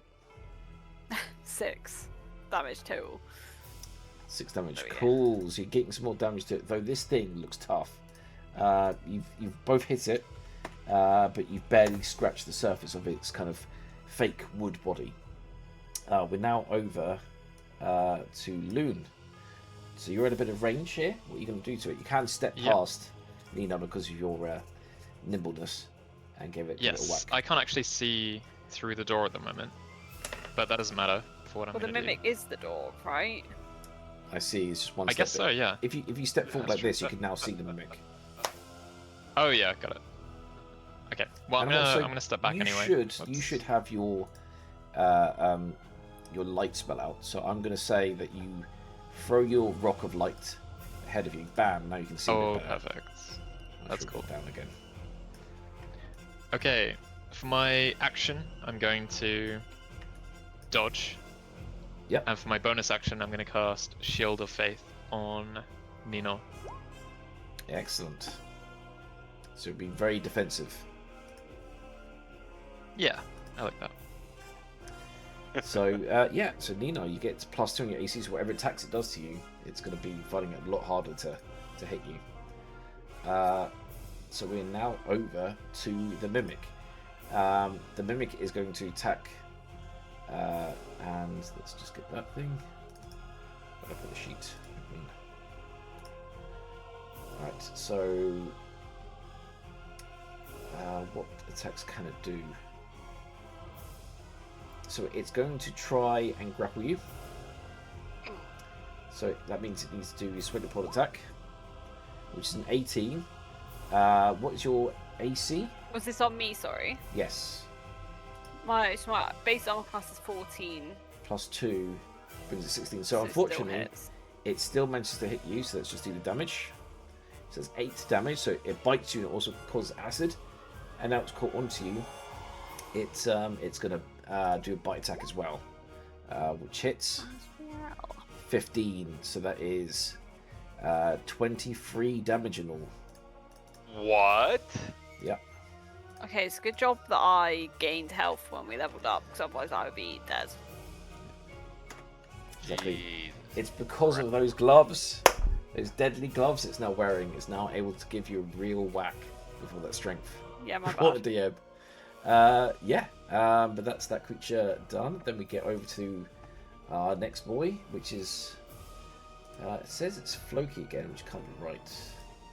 No, I think that's what it says. Yeah, I'm gonna be nice to you guys because this is a big hit. I'm gonna say Floki gets another go. This is all these creatures have done is just got into the room. It's now Floki's turn once again with these things. And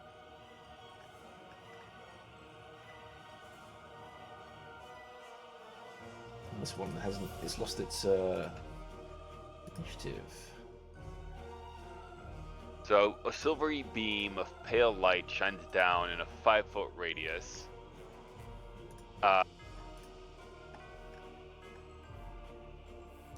Until the spell ends, dim light fills a cylinder. You can make a magic action later to move it. When the cylinder appears, each creature in it. Mm. If it's a 5-foot radius, how many creatures could there be in it? Just one. So 5-foot Okay, so radius the- for these things I've learned is that you can. Oh, it's a place it on the radius. No, corner so of- it's a 2x2. Yeah. Okay, so what I am gonna do, I guess, because I want to get 2 of them in there, but I don't want to get myself in there. What's this rock? Is that That's Loon's Loon's light thing? spell that he's just chucked in his rock. He's got Okay. into the room. So look, I'm gonna move here. Yep. Which could Opportunity attack. Yep. Yeah, from the guy at the top. If he absolutely must, which he may not want to. He misses. He gets a Okay. nat 1, in fact, and with that, he's gonna. Where do you want him to stumble? Do you want him to stumble forward, so he's like closer to the things, or do you want him to stumble back? Which way did you shove him? As you ran Stumble past? forward. So he stumbles here, so they're all in a smaller group. Okay, so I cast within that space and so when the cylinder appears, each of them, so these 2 zombies to the north, the ghouls, need to make a con saving throw. Ooh. Right, so we're going to go with the first cast. Con saving. 13. So no, that's a 13. You just rolled it. So that's a 9. Got a 9 for that one. And the other dude gets an 11. So 9 and 11. So both of them fail. Yes. So they take 9 radiant damage, extra spicy radiant damage. Ooh. It says that here. That's not my flavor. Extra spicy now. The spell says extra spicy radiant. How many herbs and spices? 4. Only 4. Yeah, but there's a lot of them. Unfortunately, they don't have any disadvantage from the holy magic, unlike the other ones. So yeah, they both take 9 damage, but nice double hit there. This isn't their original form. They revert to it, but I mean, this might be their current form. This is the current form they're in now. Okay. And again, you notice that they're wearing cultist uniforms, if they are a bit ripped. Okay. I'm gonna go ahead and leave it there for the time being. Excellent, but that is a good attack. If you could get further away, you could get all 3 of them. But good place I know to what start. that means. Another No, actually, attack. I can move away, right? Because he can't do an opportunity attack. Oh, but the mimic would have got you. The door can, and he's a strong boy. He's beefy. No, I'm gonna leave it there. Okay. The gloves scare me. So we're now over to one of the ghasts again. So this ghast here, like, howls and curses as it kind of moves around to try and block Floki's path, and it is now going to go for an attack. So it's going to, because it moved, it's going to go for a claw attack, which doesn't hit, because Floki's just too fast for it. So yeah, it's then over to, which character's next? It's now over to Nina again. Nina, come on, bring pain. I'm gonna give it another go of more stabbing, as it seemed to somewhat work for me last time. It did. Evidently one-handed though, as typically seems to only be one hand that ever hits. You can do double hand again. Yeah, but I mean, I seem to have a very clear dominant hand, as one of my hands obviously always misses. Your right hand, yeah. But that one hits. Which apparently is true again. It's true again. You get 1 hit, so please give me your damage. I'm obviously really good with my right hand for my first hit, and my second hand's flopping around. It's because the other hand's too busy knitting. Yeah, one hand knitting. Alright. Any weaknesses? Nope. Yep, so that takes 7 damage. Very nice. -7. Can I also cure wounds on myself? You did 2-handed attack. Your bonus action was used for the second attack. Right. But fortunately, you do have someone behind you that could help. Loon, it's your go. Let's help. Nice hint. I'm going to cast Cure Wounds. Very nice. At level 1, because I don't think you took that much damage, right? She took 23 dying. damage. I'm Oh. Maybe I should have cast this level 2. But you're also doing the wise thing. A good healer knows not to overuse his healing magic early in the game. Save it for when it's needed. Oh, that's the wrong way. So that was 4, so you should have 18 health. Yeah, there you go. 18. Yeah, back to 18, full 18 health. Okay. So 4 plus 14, 18 health. Yeah. Okay. So you're now suddenly feeling great again. And then was that bonus action? That's healing spell. I think it was. That was a full action. I don't think I have a bonus action that I can use, so I think I'll just try and draw some aggro by climbing onto this thing. Great. All right, I'm going to say with the aggro there that all creatures turn their attention to you. You nimbly run past them. And I do have a concentration spell on as well. That's not so good. But it's good for the others that they can get advantage now if they get behind things. No, wait, but if you don't end your turn there. No. Because there's currently like a laser beam from heaven. Sort of oh, yeah, no, okay. I take that back. Yeah, okay. Loon would have realized. Can you make it there? Yes, go around. I'll take an opportunity attack, won't I? From the mimic. You would. 2 opportunity attacks. Yeah, okay, I'm just gonna go here. Yes. That's my go. Close the door. Alright. I like to think that Loon just left and then just lived lived their life happily in Barovia for the rest of the went up year. those stairs. There's Never nothing... looking back. Survival is what matters. You don't have to kill everything. You can run away, but you're in the thick of it now. And with that, I'm going to say that this mimic goes back to fighting Nina because it's still gripping onto her, and it's just going to go ahead with a bite action. So bite, and it's 19 which hits, and it does 14 damage. So again, you're now near death. Literally just everything I just got back.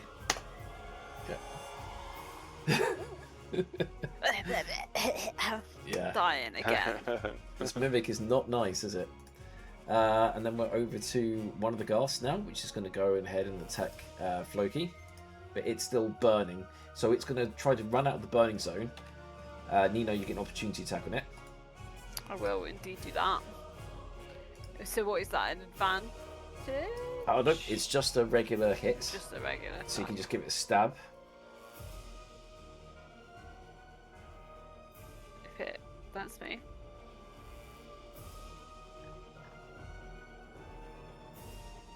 One thing we can try in the future, I can show you how to write the code in Roll20 to see what it does. So what's your? I'm just gonna. So you get a +5 on dagger. There it is, 23. That's a definite hit. Do your damage. A little bit of damage. 6 damage. Very nice. The creature is near bloodied. It is looking very badly hurt from your attacks, but it's now going to go ahead and attack Floki. Because it's moved, it's going to go with a claw attack. So 17 hits. Floki takes 11 slashing damage. How much? 11. 11. My moonbeam is not doing what I was hoping it would do. So I think I might have to. Well, you can move it now because it's your turn, so you can move it somewhere else. It's your turn. There. Yeah. Okay. In fact, do you have to do a concentration check? Is it a concentration spell? Oh, I do need to do a concentration. Please do a concentration check. That's very good because in Roll20, D&D Beyond it gave you 3. So yes, you're fine. Please move. Yeah, it's interesting that you see that because I also saw the 3 obviously in my Roll20, but yeah, it doesn't. It's what happens in Roll20 is what happens. So you can move your moonbeam if you want to keep the attack on. Okay, so I move the moonbeam over there. Yes. As they put on their little like sun goggles. And, they try. So one rolls a 15, so I think that one's fine. Meets it, beats it. Yeah. Yeah, and then the other one goes as well, and that one fails. So what happens to the failure? Well, to both of them. Yeah. One takes. What does it say? 7 radiant. Plus. Yeah, wait, it says 7 plus 0. 6 plus 1 equals 7 plus 0. Okay. Yeah. Yeah, I don't know. So yeah, one takes 7 and the other one takes 3. Okay, top one takes 7. It is officially bloodied. Very good. And that one takes 3 damage. But That was just your bonus action, wasn't it? yeah. Wait, How much damage did you say it took before? 11, right? To you, So yes, I'll you take took that. 11 damage. Yeah. Okay. So I'm gonna take minus 11. I don't know why I have plus 5 temporary hit points. I don't think I should have. Yeah, it goes. That was when you were transformed earlier. Okay. Talking about transformed earlier, I will become a. Let's switch it up. Let's go for the lion. Lion! Okay, let's do this. And I'll Pull make this it big for you. in. Yes, please. You're big now. I'm just going to use the back. There you So go. it's sorry, 32. Yeah. Minus what health? HP coming in, and that'll be it. Does it get its health back? So is it 32 or is it starting at less than It was it. My max health has now changed, so we'd have to like modify the max. that? I'll update those later to fit. Oh, there, yes. there I can do. I think. Yeah. But yeah, that's my turn. Excellent. All right. So that turn, you're now covering that entire space. It is over to one of these ghasts again. These ghastly ghasts. The only thing it can do, because it's actually going to try and move around to get out this this light that's stinging it. It's going to move all the way over, and then it's going to go for a claw attack as it run around, which hits. So, That's with 7 Moonbeam, damage. isn't it that if they start their turn inside the They Moonbeam, end they take their damage? turn. At the turn. I think it's end. Pretty sure. A creature. Oh, is it end? Yeah. Okay. So it's when they first enter or when they end their turn. Yeah. All right, and so it moves around, and it's done. So you've taken 7 damage off. No, I have not. Take it off your temporary health, please. Thank you, bud. As we now move over to Nina again. Nina, come on, you got this. You're low on health, but you can finish the try job. my final stab attempt before I get. Except I wasn't gonna do that because I was gonna try and heal myself, but I forgot because I got healed and then I didn't have to do it anymore. But then I did have to do it still. You're just getting healed and cut up at the same time, just over and over again. So I've forgotten, and that is a shame. I'm just in too much of a frenzy. I just see what's right in front of me, just coughing through it. Yep. So I've rolled for 2 attacks. Whoops, not that one. Excellent. So both attacks hit. So please give me both damages. Ignore the first damage because I accidentally clicked on the crossbow, but I have rolled the other 2. Yeah. So you got 6 piercing damage, and give me another damage. 6, 7. Yeah, 6, 7. Except the 6 is wrong because that was a d6 instead of a d4.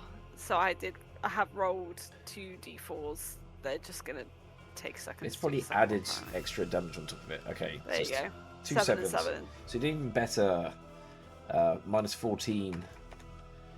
As the mimic begins to ooze red blood, you've officially bloodied it. You're working your way through it, but you're still exposed. As we go over to Loon. Loon, your friend is screaming in pain. What are you going to do? Hell yeah, it's my time. Cure wounds level 2, baby. Yeah. Exactly why you saved it. Yeah. Oh, I rolled it twice by accident. Just take the first. 17. 17. Alright, I'll add that in Roll20. Plus 17. Back to 21. Looking good. Looking very Nice. healthy. as you feel your skin knit back together like it was knitted by one of your knitting needles. Yeah, is there anything else Loon does, or just backs out the way again? Very wise. Just backs out. Yeah. Bravely backs out. As we go back to the chest, now the chest wants to go and hit Nina again, but it's now been smothered by this giant lion, so it's going to have to go and attack the lion instead. So it flips around and it lets go of Nina as it's going to try to grapple first, which hits, doing 15 damage. And then now that it's grappled you, it's going to go for a bite attack, which hits, do 13 damage. So that is 28 damage in all. No, don't. What's the what's the last bit of damage it did? The last bit was 13, so it did a 15 and a 13. My goodness. Okay, I'm not doing good, guys. No. I don't think any of us are. As we now move over to the ghast, this is one of the hardest fights in this level that you're now experiencing. So now we're over to the second ghast, which again is kind of like in that space, but he's decided that it's too much trouble going for this giant lion. You know, he's got some intelligence left, so he's going to run, and I'm just going to roll that, and let's see, it's a 1d20. Oh, he fails. So he runs to try and bust through the wall to go after the loon, but he just headbutts the wall, bashes back, falls prone, like that, and he's also going to take a 1d4 damage as well. Breaks his neck, ends the fight. So he was trying to go after the loon, but instead he just ended up bashing his head in the wall. And he's prone. And we're back over to Floki, who's now badly hurt. Sorry, just getting a drink. Can you give me a visual sort of description of the state of these folks around and beneath me? Yes, right now, under your legs is a snapping mimic. That's the one that's biting you and spitting you in your belly.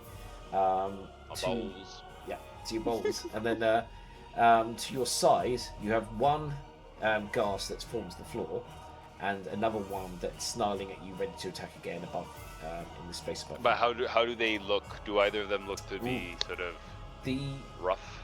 The one that's prone and the mimic are both bloodied, but they both have quite a lot of health for their things, so you're not going to be able to kill any of them. If there's anyone you can kill in one go, it'd be this prone guy over here, because you get advantage on the strike and you get pack tactics. Not pack tactics. Yeah, you do. Mine doesn't have.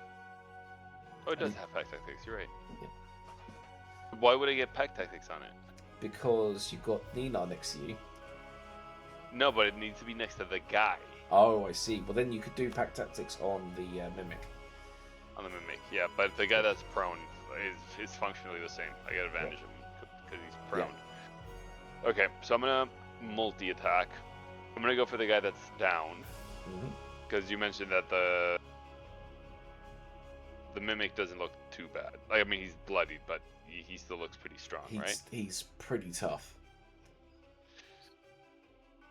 I might die, guys. Yeah, but I'll go for the guy that's down. So that is a 7 plus 6, so 13. No, because it's with advantage. Never mind. I'm gonna try again. Yep. Oh, that's much more. Yes. So 14 plus change. that I hit him. Hits. And a 1d8 plus 4, so 7 damage on the guy that's down. Excellent. So -7. He's very badly hurt. Hit him again with my multi-attack. Yeah. I'm a lion, bitch. So the 14 hits. Oh, it does. And then that's an 8 plus 4, 12 damage. 12 damage. Tell me how you killed this prone guy. Yeah, he's on the floor, and I just sort of like jump on him several times. Like, just pick him up and multi-slam him into the ground. Like, if you've seen the D&D movie, do you move your moonbeam at all? Well, it takes an attack to an action to move it, so I don't. But I will roar menacingly towards the guy next to the one that I just downed, hoping to sort of like make him think twice. He's near an exit. He may choose to run away as his buddies become paced. I assume that the mimics, like he's under me. He's gonna keep attacking, but I try to sort of, just roar towards the other one in case his resolve fades a little bit. But that'll be it for me. Excellent. Well, this other one, which you've now realised is a woman, despite the way, like, you can't really tell because they're so, like, thin and so spindly. Sexist of you to assume that I hadn't assumed it was a woman. Yeah, we kept calling it a guy, so I assumed in your head that you were taking. But it basically looks at this other one, and it's like, Derek, no! As it watches its love interest turn into a bunch of undead goo, and it is now solely targeting you. It's gonna go after you. In fear, it runs away. So yeah, it's going to look to you and go, curse you, as it comes in for attack, and it's going to go for a bite attack, which hits. Is that even a nat 20? Let's see what those details. Nope, it's a 19, pretty close. As it does 14 damage to you. Oh dear, oh dear, oh dear. So you drop to the ground. And I think I do. I presume I lose my wild shape. Yes, you do. You revert back to your original form. But check because I think some wild shapes give you your health back when you do that. No, not that was in the previous rule set. If nerfed druids, like in that sense. That's savage. So you go into 0 health, and I will be rolling your death saving throws on your turns, so you don't get to know how well you're doing. By the way, is it all necrotic damage that hits your max HP, or is it just in special occasions? It's just in special occasions. So just certain ghosts can do that. In this case, it doesn't. But yes, you have been brought down to 0 health here. So is it like when you're on 0 health, does like cure wounds not help anymore? Yeah, it'll pull me back up. It would. Automatically. Okay. Yeah, so it's good to do that. So down. That's the end of the go. It's now over to Nina. You still have the Mimic and the last gas to deal with. Well, having seen Floki change back, I'll head over to him and try and heal him. To them, please. Not because we're gender neutral, but because there's a lot of us. So in order to get that close, for cure wounds, you'd end up about here. Plural. Let's see if you actually can see it. No, so I'll flip you around so you can because see what's going they on. moved the mimic out of the way as well. Well, you squeezed past the mimic, so it didn't cause anything because you just moved further to the room. But you can now get in there and heal. So you've healed for 11 health, and he's back up again. But he will be prone as he's just woken up on the floor. Can I still, as like a bonus action, try and get one stab in? Yep. Left-hand stab. Let's see if it actually hits. Oh my god. Yeah, my left-hand stabs are not where it's at. No. So you fail with the knife, but you have at least got Luna. I'm so just floating up, even if he is prone. Too sad. I'm like, oh no, what's wrong? I'm just flailing my hand around and not actually hitting anything. Just an old leg like. Yeah, you chucked a cookie into his mouth to kind of get him back alive again, and just like wildly attacked some things. Loon, shove food at him. Loon, what are you going to do? How are you going to help? That stairway is looking appealing right now. It is. I do have to say that the mimic is looking away from you right now. If you did want to get it, you'd have an advantage to smack it in the back of the head. Can I touch Nino from where I am right now? You can. I'm going to reach around the corner and cast Cure Wounds again. Give it a little reach around. Yep. Look, yeah, you know how it is. I am That's not 20. low as Yeah, she was already quite well health, but she can take it. Oh, really? I thought she couldn't cast the healing because she's stabbed. She'd already cast the healing and. No. So you'd healed me pretty much Take almost it back. to full. Take it back. I take it back. I take it back. Wait, I go over here. You're going to heal, and then if you do that, there'll be an opportunity attack on you. I'll take an opportunity attack. That's fine. Okay. And I'm here. It's no. Floki Take an instead. opportunity attack. It's okay. I'm full health. It's fine. No, don't take the opportunity attack. Hit it. Hit the thing. So it I gotta hits, get you up, man. And it does I am 15 up. How much damage we to you. care about Floki. Yeah. So that's 15 damage. that 15 damage? Yeah, to Loon. Oh, Christ. Okay, I need to do a con save. Hey. Yeah. Still have my shield up. Nailed it. I need to have some action. I can't keep hiding. Okay. But then There's you a came over growth to do moment. some healing. So that 20 that you rolled for healing, I say that goes all on Floki. Yes. You already Yeah. rolled it. You just got into new position. So there we go. Floki, you're Brilliant. pretty healthy even if you are on the ground at the moment. But it's back over to the Mimic's turn. And the Mimic is going to turn its attention back to the old lady, unfortunately. As it's going to try and grapple you again. Let's see if it actually manages to grapple you. Pseudo attack. 17. But the shield. That puts. How much does that give you? It gives you 16, I think. At that point. Yeah, it was only Ooh. +2, wasn't it? So yeah, still good. Still hits. That's 9 damage plus the bite attack, which will be. So it's going to roll to hit. 22 hits, and that's going to be 9 to 18 damage. Oh no. This is devastating. This one.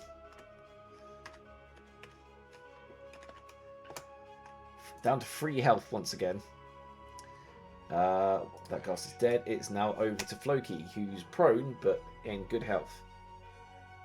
Yeah, I mean, so I deep prone. Yep. And I will. I'm gonna summon Beast.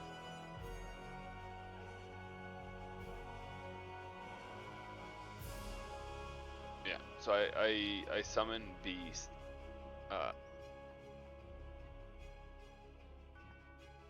Share that there. Okay. Okay.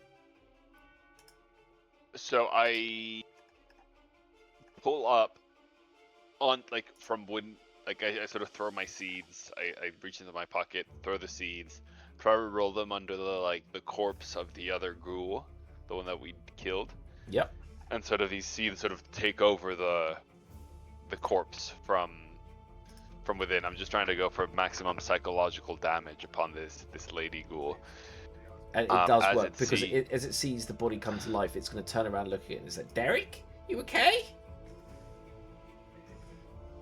In that case, Derek is gonna run north as far as Derek can. So 60 feet sort of up the tunnel. 10, 15, 20, 25, 30, 35, 40, 45, 50, 55, 60 feet away. Does Nina do an opportunity attack on it at all? Because does she know that it's good or not? I mean, you see it's all liney. Yeah, but I feel like I'm a bit too dying at the moment to for the subtlety. So I shall not manage it this time. But yeah, I'm hoping to draw away the lady ghoul. Yeah. And I'm going to say it's such a smart idea with that you get heroic inspiration. Hey. You gain a heroic inspiration as this creature is like, "Derek, come back!" as it steps forward and it's going to go out the room, and everyone gets an opportunity attack on it. Hey. I was saving my strength for this. Yes.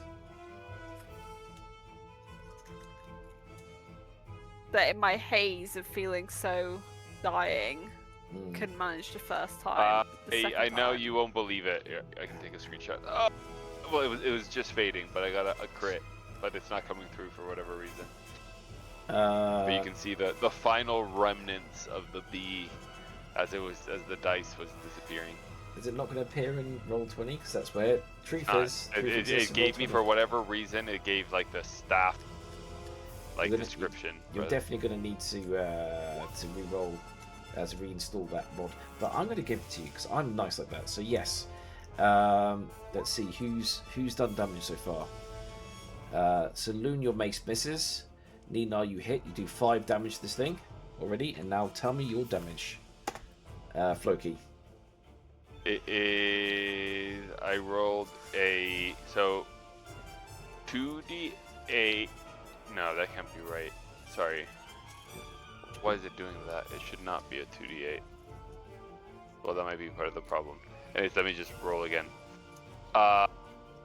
It is 9 plus 5, 14. 14 damage. Tell me how you kill it. I mean, we're just sort of pummeling. Everyone just pummels the hell out of this thing. It's like, Derek, come and save me! And it just splats into the ground. Great, so that is another one bites the dust as it falls out the room. You only have this one last creature. So I'm going to say, at this point, even though it is a tough creature, you guys collectively just stand over this thing as the mimic starts to sweat, looking up at the three of you as you kind of crunch your knuckles angrily, and you beat this thing to death, and the mimic is gone. Nice work, guys. That was a tough. I try and rip beast. my gloves back off. Yeah, you just pull them off. They're a bit slimy now, but they do fit on nicely. And in fact, the slime helps. And I'm just going to say that you straight away you get to reconnect to the gloves. Okay, so I'm gonna delete the extension for Beyond 20, right? Yeah. That's what you suggest? Right, see the bit balloon. So we're gonna play the victory song.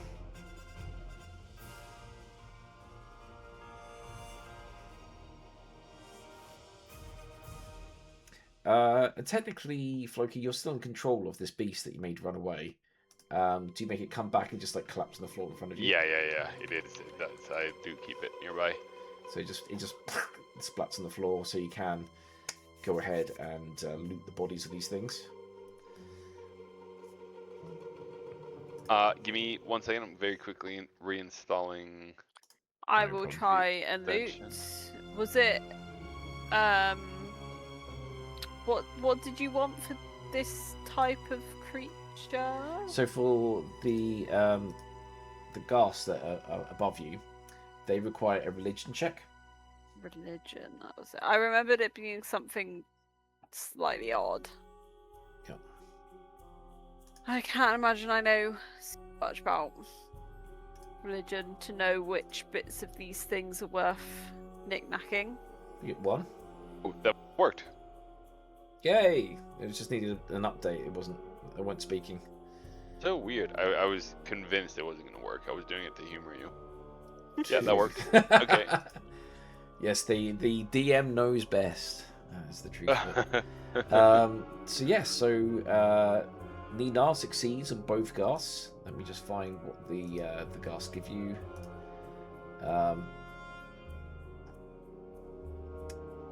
Where is it saying for ghasts? Ghasts.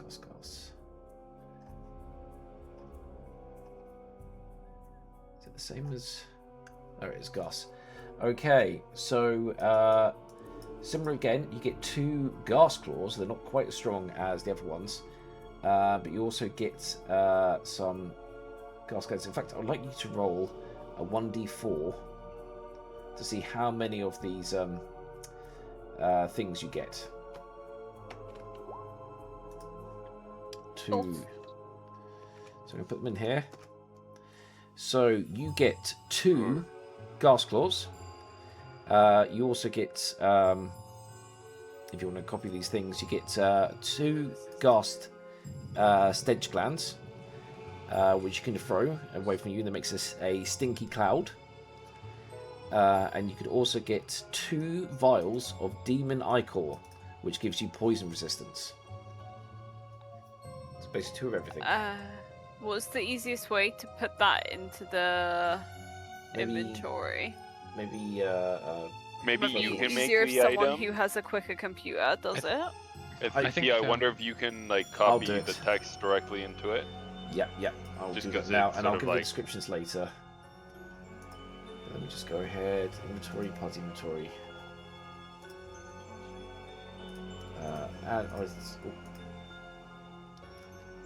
Add custom item. To add party equipment. Next one is 2 gas cinch glands.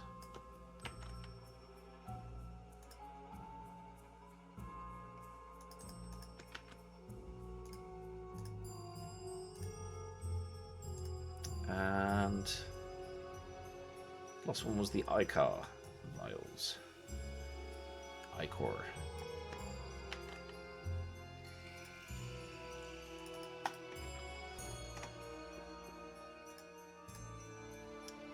Is there a way we can there make it go. so we can see each other's health bars, or is that like metagaming? Do we just need to tell each other like, How I'm much you got? bleeding here? Yeah, that works. I could also put markers on people just so you know when they're bloodied or not, which can help. So if I put a... I feel like bloodied makes sense because that's something that Yeah. we would visibly be able to see, right? If like, oh, that guy looks like he's like coughing up blood. Yeah, I think that's a good idea. Nina's definitely bloodied. Loon is very close to being bloodied. He's 1 above bloodied. So he's close. Last creature you need to look at is the Mimic. Now, what kind of creature is the Mimic? That is a monstrosity, and that requires what to look inside of it. Monstrosities require nature, so this should go back to Floki to roll a nature check.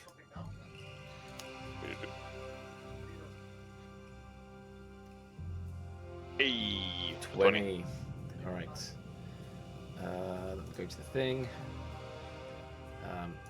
Mimic.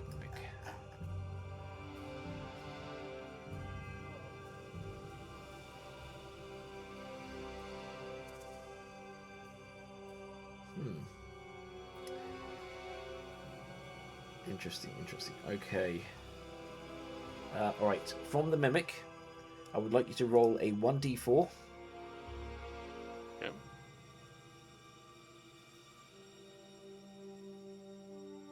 A 3. From searching its guts, you find 3 rations. Enough of its kind of meaty guts make 3 rations. You can make some Mimic steak. Delicious in dungeon. Great show, that. It's a good show. Let's look forward to the next season. But you guys are pretty beaten up, so I'll let you guys have a chance to just sort yourselves out before you take a look at the things that are in this area. So you know some things around. So we're not chilling long enough for a short rest. You could short rest if you want. That could get you some health back. In fact, in the other room, we just got 3 new rations. There is a bed in the other room as well. You guys can chill on the bed. It's not a bad spot to wait. Let's see. I mean, I'm down if you guys are down. Yeah, I mean, we enter the room very like carefully and gingerly, make sure like we're not. You have already on any traps or anything. Everything that was going to be attacking you. Okay. And there are no traps. I wouldn't be so mean as to do that. I'll let you guys have a breather. You would be so mean as to do that. But you discover a few things around the place. There's something on the table, you noticed, and there's a few chests and cupboards around. But yeah, we search the shit out of this room before we like lay down on the bed for like checking for scorpions and like the whole shebang. So the bed is it's a straw bed, and you notice that the straw has become slightly pongy, slightly smelly, but there's nothing wrong with it. It's just the straw needs replacing. So it's a safe place. You are in a safe place right now. It's okay. Yeah. So you guys can roll for. But what short else? rest. What else is in the room? Other things in the room. first of all, in the room that you had the big fight in, you noticed that there was a table there. It has a chandelier, which I've turned on for you now to give a bit of light. On the table, you can see that there's an empty clay jug, 2 clay flagons, and a journal there as well. Yeah. Sort of flip through it. See Okay. So what foolishness is in there. I'll let you know about the journal. It seems that long ago, blood has saturated this book and it's destroyed many of its pages.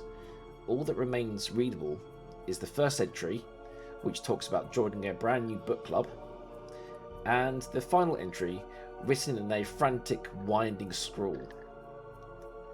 This final entry reads, Hi, I should have named it. This is the Journal of Acolyte O'Neill, and he writes, Hi, Acolyte Jonas has done it.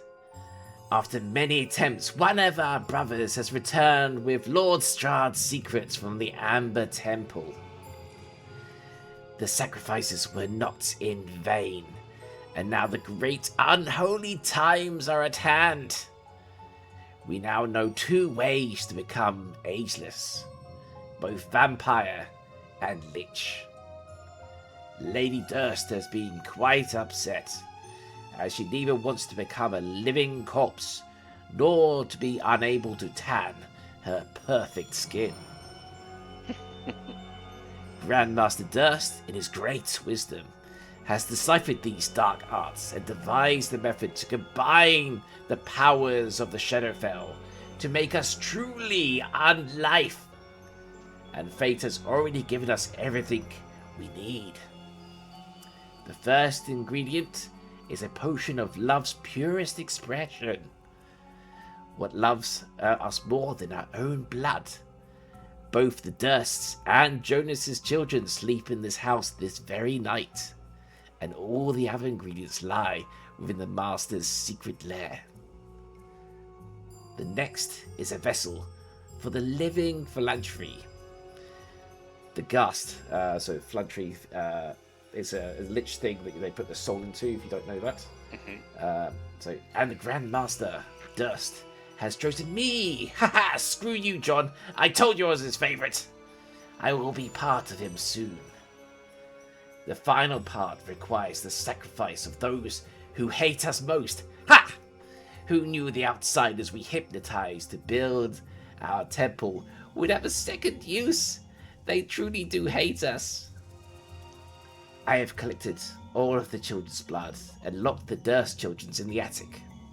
Unfortunately, Lord Strahd, the Forsaker, sent his puppets to try and steal the children from us. Jonas's son managed to escape, but I already collected the blood we need, and the Master's butler says he will chase the wayward child. I feel bad for the maid. She had a great wreck, but she got in my way. I'll revive her later and take her for my own. Soon, my master, no, we will be immortal and stronger than Strahd could ever dream of.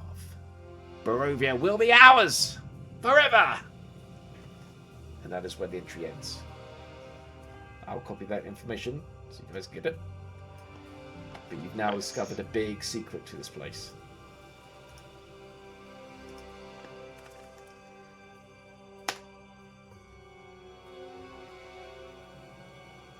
Yes, that's quite a ghastly picture there you found, Loon.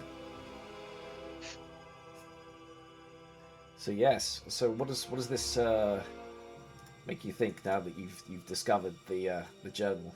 Is it something to make sense what is happening here? They should have just become vampires. Lady Durst wouldn't have it. Much too Just late. because she wanted to tan. Mental. Yeah, I mean, I'm pretty sure there's quite a few spells Yeah. that would work. Yes. So they're trying to do a ritual that will make them not lich. Neither lich No, they nor are vampire. trying to become liches. Oh, I thought they didn't. It was like a mid-ground, wasn't it? Yes, Yeah. they want the best of both worlds. Yeah. Neither lich nor vampire, but something better. they'll get the worst aspects of both. So I say let them do it. But here's the question: if I'm interpreting this correct, they become the phylactery. Yeah. Right. Yep. And this is one of the ghouls we've killed. So we've destroyed the phylactery. So the lich is no longer immortal, or whatever it is that they become. Perhaps so. Like a phylactery will be, I guess, in like in the lore that I would have heard and played and such. It's like if you kill a lich but the phylactery still lives, the soul just sort of goes back, and then over time it'll just like regenerate. Yes. Regenerate. So So we've killed these ghouls, which were the living phylacteries. Perhaps. We sort of potentially removed, like what would cause the lich to come back. So it's sort of like Portrait of Dorian Gray, in that they are the portrait. Yeah, or like a Horcrux. Yeah. Okay. I'm going to give, for that Dorian Gray reference there, I think Nina deserves a heroic inspiration. I feel left out now. What the fuck? You have to come up with your own theories. Come on, this is on you, Loon. Come up with your own ideas. Come up with your own. I did an alien reference. You did. You got half a heroic reference. I'd like a little bit more. I'm taking it. Maybe I'm getting half an M. You could look in the other boxes that are in the room that you're sleeping in currently. Yeah, let's do it. So yes, I'm going to say it's going to be very easy. First of all, you check the locker at the end of the bed. This one right here. And you find in it a folded cloak of protection. What the fuck? That's very I'll be good. taking that. Yep, so you got yourself another item. Very nice. So that's that item. You find nothing in this chest over here to the right. It's just a bunch of old rotten books. Again, this seems to be like other journals that were written by the person that stayed here, but they've long since rotted away. But in the other box over here, so I'm going to start moving these things out of the way so you can see them. You find a box, and the box seems to have contained a few kind of items that were collected from the other heroes, the other adventurers that have been murdered.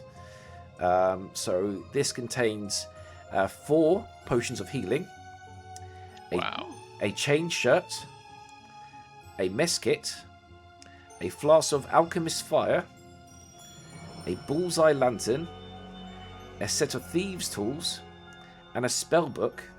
And I will copy the spells here. So spell books, unfortunately, they're only really good for wizards. But if you should hire a wizard for your team, you should give them the book, and you'll have more spells. Or you can sell the book. You might find someone that wants to buy it. But I will copy the details over. I've added the potions of healing to the party inventory already. Very quick. I'll just drop just it in case we double down, you know. General.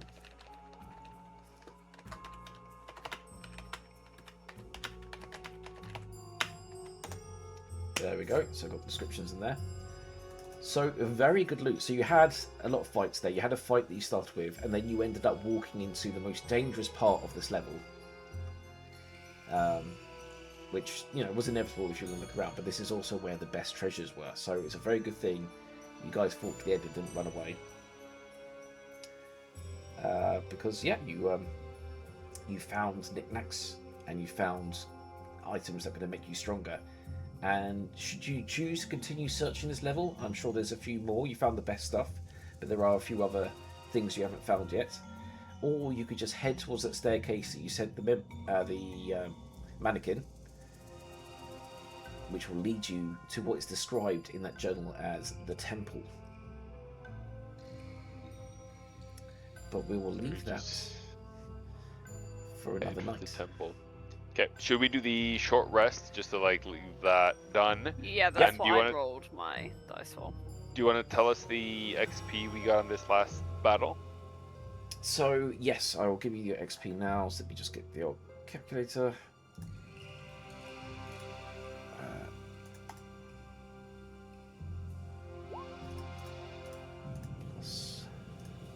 Is the spellbook a custom item? Yeah, you just search for book, and then you can just add details to that book.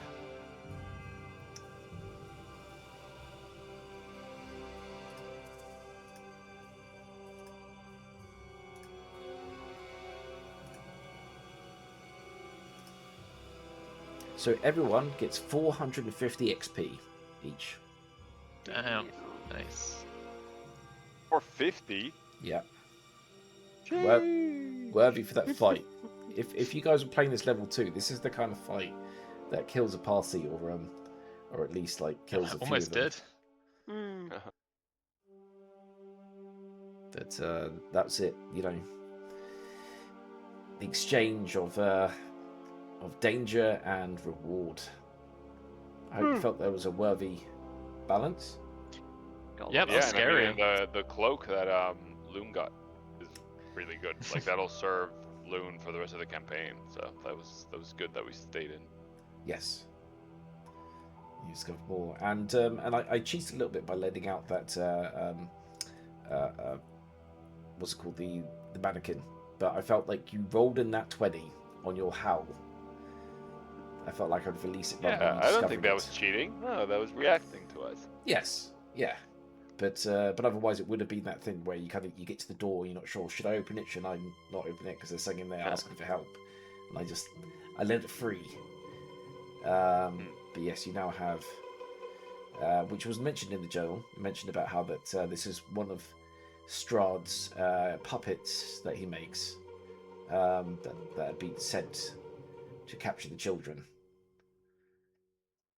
And by the fact that its arms were worn down so much, if you were to go to the crypt where it was trapped, you would have seen that it had been scratching its way through the door for maybe the last 200 years, trying to get out. Its one mission was to save the children. Loon remembered to equip the cloak of protection for it to. I was gonna say, how many attuned items do you guys have? Because I've already got 2. Yes, unless you're certain classes like Artificer, you only get maximum 3. This is where I was thinking we should distribute it. Is it on inventory?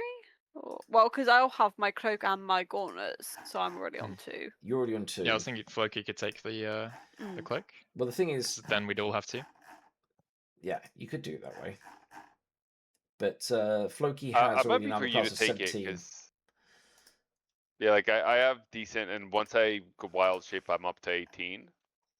So I feel like you should take it. Like if at some point you do overflow with items, we'll pass it over. Okay. Yeah, I mean, I'm very happy to. I'm decked out now. Yeah. This is where the balance is going to come in, because as you find more powerful magic items, you're going to have to kind of weigh in which ones you equip for which mission. But you guys have already got some decent stuff from this map, and yeah, I would say that you've now explored 3/4 of this map, and you can keep exploring this floor. There are more treats and traps to find, but you could also just go, hey, I just want to get out of here and just beeline it to the boss. So we'll see how you feel about that next time. Sweet. Next Monday? Yeah, perfect. Yep, I can do that. Cool. Well, thank you so much for joining, and thanks everyone online who's been watching as well. I am the Grim Brawler, and I'll see you all next time.